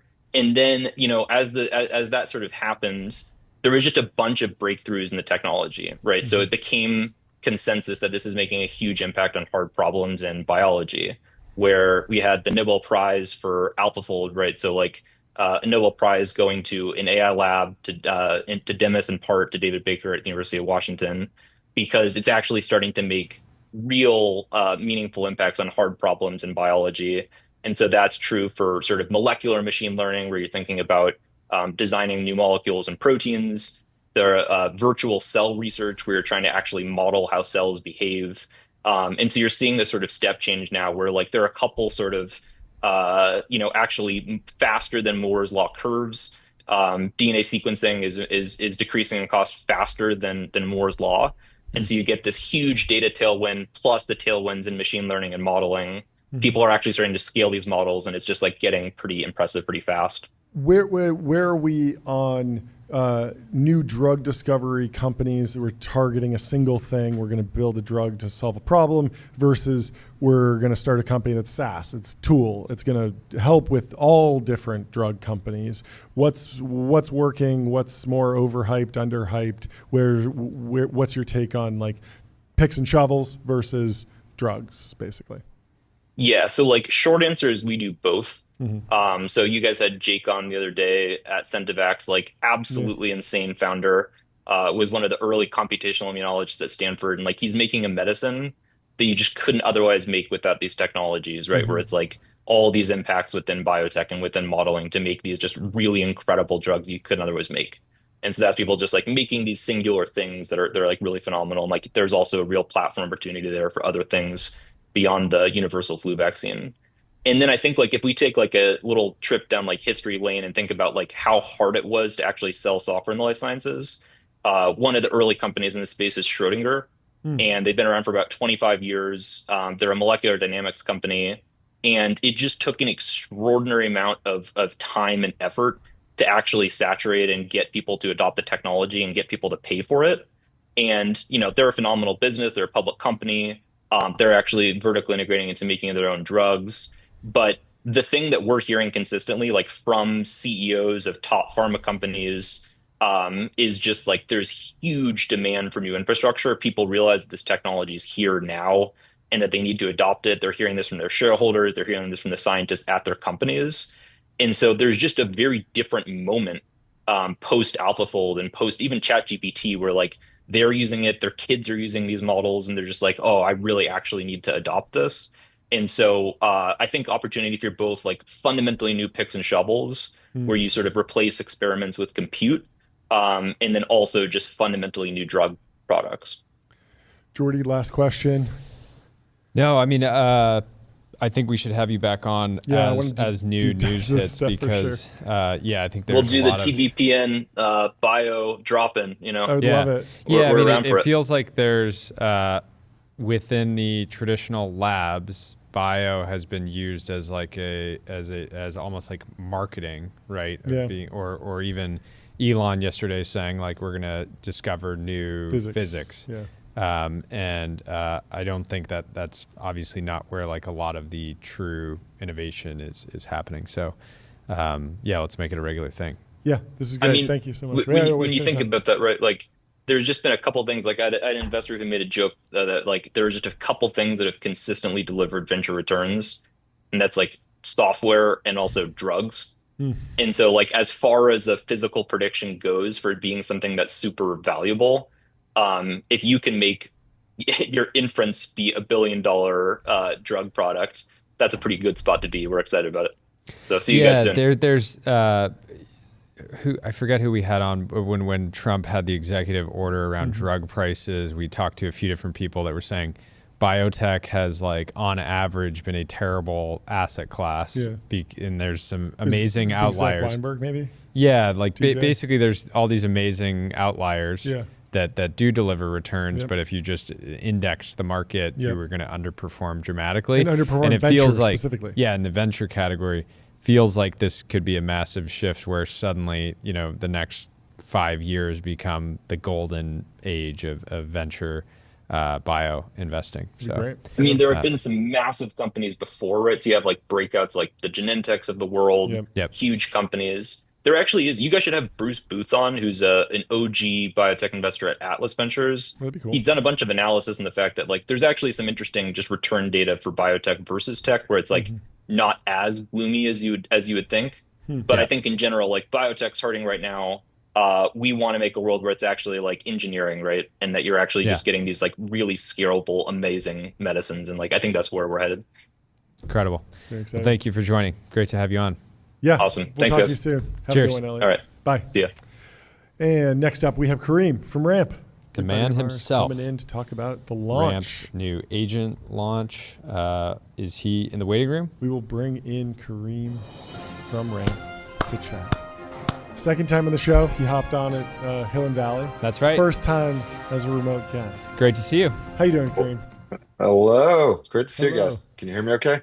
Yes, loud and clear. I don't think you need much of an introduction, so why don't you just kick it off with the announcement and break down the launch today, and then we'll have a bunch of questions. Yeah, of course. I mean, it's been a very exciting day for us at Ramp. We finally announced our first agent. We're going to be announcing a lot more agents soon, so it's hard to keep track sometimes. We've been playing with a lot of tech internally. We think we're in a very interesting space where maybe the way to think about it is a lot of people from the outside look at Ramp and think of maybe visualize the card. They think about the fintech aspects, but at the end of the day, like what we're really trying to do is help reduce the drag on companies that happens when there's just a lot of bullshit work in between teams and a lot of like papers being passed around, questions being asked, the things that really get in the way of doing work. And that first agent that we're building is really just that. Like it operates in the messy middle between finance teams and every other team trying to spend to move the business forward. And yeah, that's basically what we launched today. So it's an agent for controllers. It knows a lot more about the expense policy of a company, the rules that are in place that govern spend than any single employee. And it knows a lot more about every single transaction than any single person on the finance team. Mm-hmm. So it can operate in the middle and automate all the little decisions and the extra work that needs to get done to figure out what's in policy or not. And it's immediately available. Like that's part of the power, right? Is that if like in the sense of like if an employee wants to decide whether or not they can buy something or something's in policy, you no longer have to be slacking somebody. You know, it could be in the middle of the night or something like that, or off hours where there's creating that drag, that delay, right? 100%. That's certainly one part of it. Like you can ask questions about your policy and ask questions about specific transactions live to figure out whether they would be in or out of policy. But more interestingly, once you make a transaction, it's already doing work to go and figure out like, well, that transaction that you made at that restaurant, it looks big, but if that was a dinner with 10 people, maybe it's not as bad as initially thought, and that's actually in policy. So while that information is in your calendar, it's in your email, it's in sometimes outside of just the immediate context of a transaction. So the agent will go out on the internet, in some cases, contact vendors or pull data from APIs on your behalf to really gather all that context and make better decisions on behalf of the company. I want to talk about like this, the word agent and the decisions to Sure. like how agents are fitting in the different stack of a tech company these days, because like there's kind of always been an agent behind the scenes working. You think of these as like cron jobs before. It's like there is a long running process that when a receipt comes in, it gets tagged, and there has been for I think years. I don't want to share anything you can't, but like there's been an LLM interacting with receipt data for a long time, but it's been fully agentic in the sense that it was behind the scenes. And so I've been thinking about this in the context of like Meta and like some of the value that Zuck is going to be getting from having a frontier AI model. It's like there's so many workloads inside a business that has billions of users that just happens behind the scenes, and these are agents, but they're like almost internal agents. And so I'm wondering about your decision to position an agent as like this is a user-facing agent versus something that we're just going to have a process that's running behind the scenes entirely.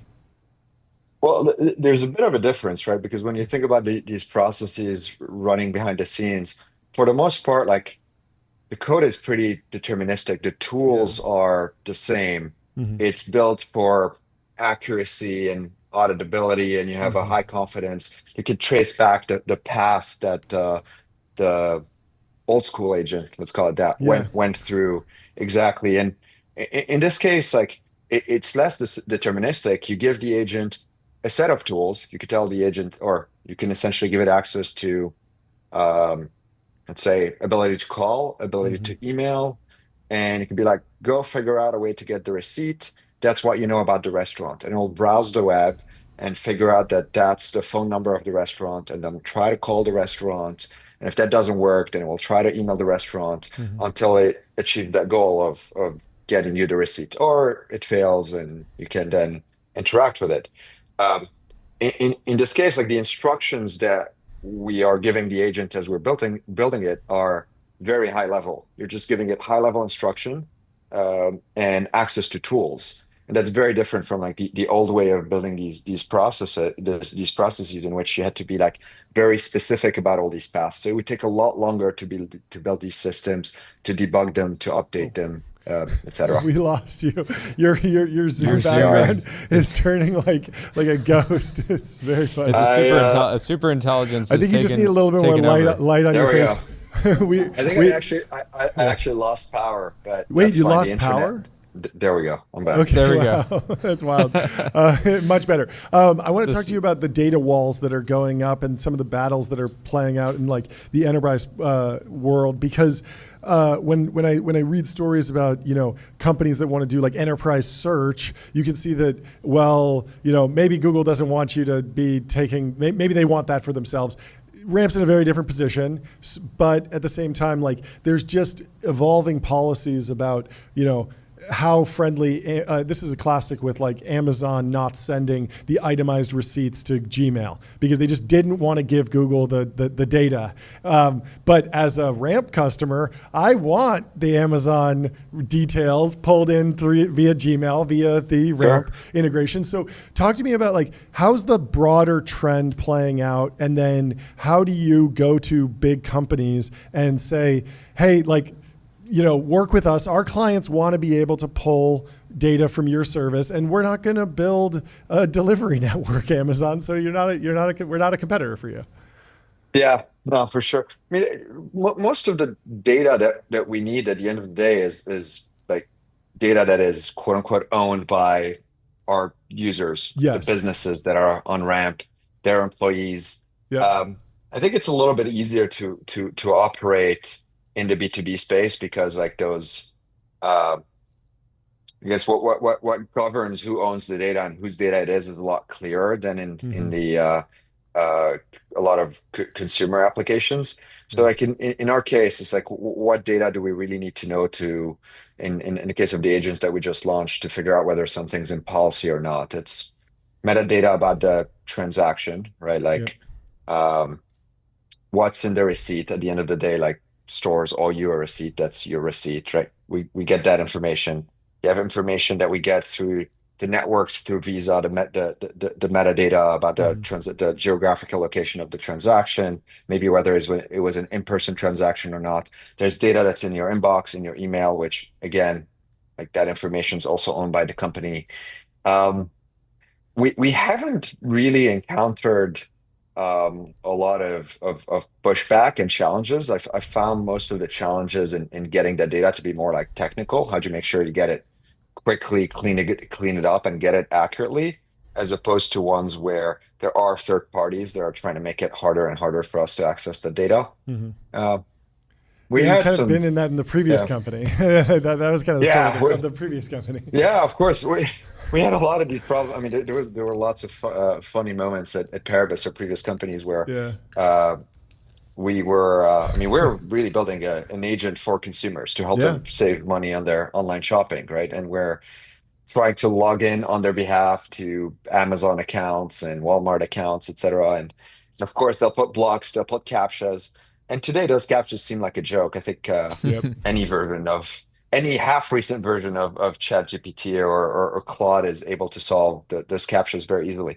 But that's one of the ways the internet's getting worse right now. Is the CAPTCHAs are actually getting so hard and annoying. When we go to the gym in the morning, Jordy has to log in, and it takes him like 2 minutes to get through the CAPTCHAs for this gym. It has like the most like military-grade security to get to a gym login. And it just gives you a barcode that you just scan. But on that, I'm actually interested because I can imagine, Ramp has tens of thousands of customers, like high-value business customers, and other people that are building agents, I'm sure would love to actually be able to make actions on the Ramp platform. But at the same time, you guys are trusted to handle the finance, basically the finance back office for these companies. And you don't want like an agent like hallucinating, like saying, based on and taking actions on the Ramp platform. So I'm curious how you see that dynamic playing out, because I'm sure you've been approached by a lot of companies saying, "Hey, we're building this agent to do this thing. We'd love to be able to, get authorization."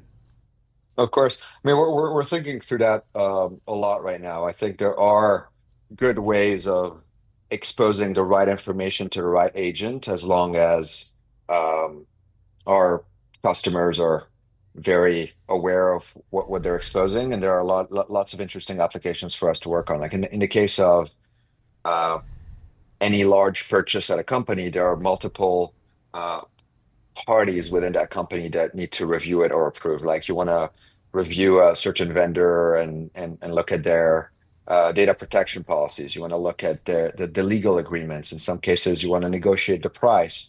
And you can imagine a day in the future where a lot of our customers have an agentic tool that they trust, or agents that they trust for legal work, agents that they trust for IT work, et cetera. And we're very interested in actually working with some of these companies, but we got to figure out on our end how we expose the right interface so that we're ensuring really like the security of the data of our customers. So it's an ongoing discussion, work stream. Yeah. Last question for me. The Grok 4 launch was very benchmark heavy. It seems like the consensus is that it's a good model, and so as soon as I see that, it's now about cost per token. And so I want to hear from your perspective, what drives decision making? How big of a line item roughly, or how much time is spent thinking about LLM inference optimization and at cost. your scale? Like roughly, like how big of a deal is it? And then what is the workflow to decide, can we use a cheaper model? Do you have internal benchmarks? Are you just checking these things? Like, how are you making decisions about which model to use for what problem? Yeah, that's a great question. I mean, I'm a lot more paranoid about being too slow to try the newest model and the latest and greatest tools than I am by maybe overspending a little bit in one area. Sure. I mean, the amount of time and money wasted at companies doing BS work is just insane. If we're debating whether you can make something faster by spending an extra dollar or half dollar, like the value that we're able to create is so big that I don't worry about it too much. But we do have internally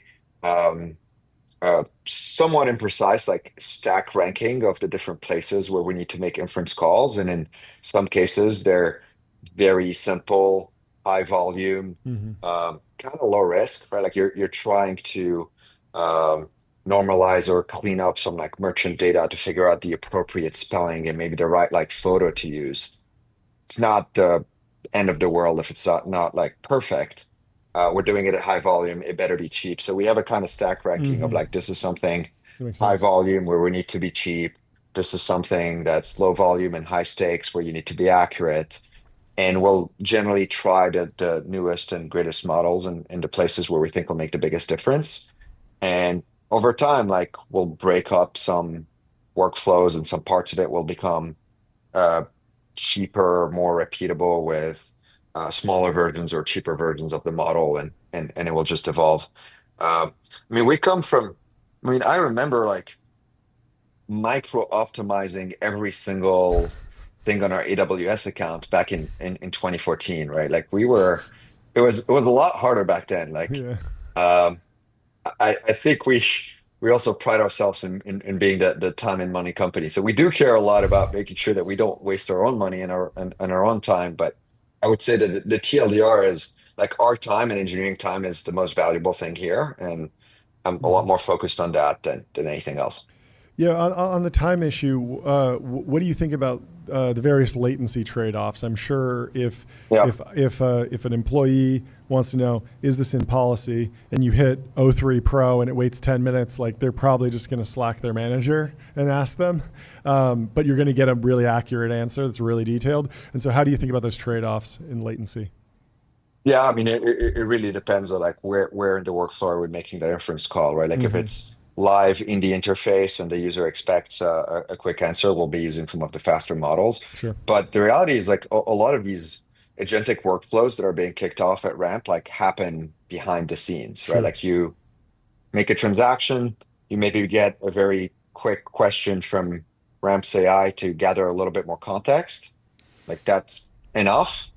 And then from there, we'll kick off another task that can be a little bit slower. They'll happen in the background, and by the time it reaches a bottleneck or it'll reach a place where it needs like additional feedback, it'll be in someone else's like notifications or on someone else's Slack. Like you could take a little bit of time when like the work is going from one person to another person, but less when it's like the same person interacting with the interface live. That's generally the thinking. But cool. Yeah, I have. What else? I tried some of the newest browsers today, and like I tried Comet today. I tried DI a couple of weeks ago, and I think what they're trying to do is incredibly cool. But like I often find myself thinking like, damn, like I wish this was a little bit faster. And I know it's Sure. coming, but I think unlike some of the browser agentic calls, like you want it to be really fast. Yep. Yeah, I was thinking about that in the context of the OpenAI browser, and unless they figure out something that makes it basically 10 times as fast, I'm still going to default to Chrome if I have both of them open, just because I'm like, well, I just really need a fast answer here. I mean, so that I kind of was the expect Chrome them to innovation, right? Chrome won on speed. Like they just Yeah, went and optimized 100%. the code, and they nailed speed, and it was enough to leapfrog. And so you could see. I mean, that's like the bull case for like Apple coming from behind is like, yeah, they like it feels like if XAI and Anthropic and OpenAI are all kind of like and Gemini are like roughly at the frontier. If you can just get something that's at that frontier, not any new innovations, but hyper optimized, and it runs locally on your phone, and it's spitting out like tons of tokens every second. Like you have a product that would be very rapidly adopted. It's exciting. Yeah, man, it matters a lot. I mean, I think one of the like weirdest UX patterns on ChatGPT now is that I have to do the work to figure out whether to use O3 or 03 or 4.0. 4.0 every time. It's like, do I have 10 minutes or do I want the and 4.0 is always it's so good that I usually don't need to, but then I'm just like, well, I want the best, of course, and like I'll come back to it. And it's such a weird paradigm. It's going to be something that dates us, and I just know our kids are going to be like, what did you have to do back then? This is You so had to weird, rewind the VCR tape. You had to put the help disc in the superintelligence Xbox. You had to app. pick which model to use. This is insane. It's so legacy, and it's going away. But we're just in this weird like we don't have a model router solved, and it feels like the easiest thing is like, which model should we use for this? I don't know. We'll see. yeah, and I mean, I don't know if you guys, I grew up in Lebanon, and I still remember the days of dial-up where you would have to You kick everyone else either off like the phone line. select. Well, exactly. Well, select the phone line in our case. Like, well, okay, which phone line am I going to use? Like, I don't know. Can't you tell me which one is free and like pick it for me? And it's like, no, I still have to. Right. Yeah, it seems like the easiest thing to do. And also, I mean, this is just, complaining about the app that I use 30 minutes a day at least, ChatGPT. But I almost wish I could just define it in the prompt and just say, hey, you use O3 Pro, and then here's the prompt, as opposed to needing to click the UI, change it, switch it, and then pick, instead of just being able to go back and forth. And I don't know. I mean, it's a good sign, because like people are using this stuff so much that they're frustrated by these like niche UI things. So it's an exciting time. There's a lot of I forgot who it was who posted on X. I think it was like a couple weeks ago that like every company is like one great UX breakthrough away from something amazing, and I think that will be true for a long time. Like there's a lot of alpha right now in just great UX and good patterns. We haven't figured it out. We're still in the maybe terminal phase of personal computers, right? Like Definitely. when is the mouse going to come out? When are the right GUIs going to come out? Like there's a lot of that happening right now, and yeah, it's a fun time to be building. One last question for me. On Monday, Dwarkesh released an article and then came on the show kind of talking about his timelines around, when an AI agent would be able to do his taxes, right? Sort of like agentically, basically like fully agentic experience, being like, I want to do my 2025 taxes, and then it just sort of autonomously runs. How do how are Fortune 500 CFO, like what are their timelines around? Maybe you just tell them what the timelines are. Like, okay, by 2028, we're going to be able to do this for you.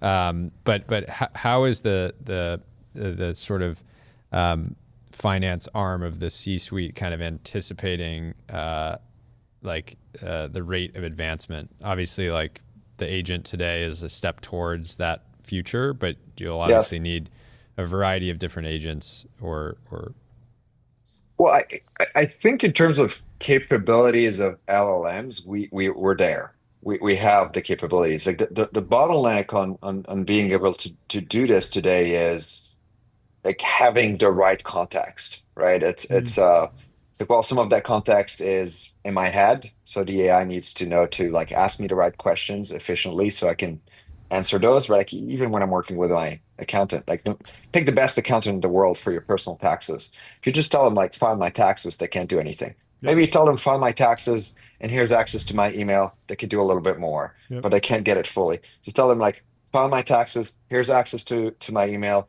You can call my wife as much as you want. You can look through my drawers, and you give it more and more of these things. Like maybe it can do it, but it's going to get lost. It's going to take forever. And really what we need to do even for businesses is like what are the right like patterns for us to extract context that's in people's heads, organize it, get them comfortable with connecting different tools like your inbox and things of that nature. And I think in terms of tech and capabilities, we're there. We're not really missing anything. So there's a lot of UX and classic like we almost product need an building and AI engineering work agent that can email me a question and put it in my inbox, which is effectively my to-do list.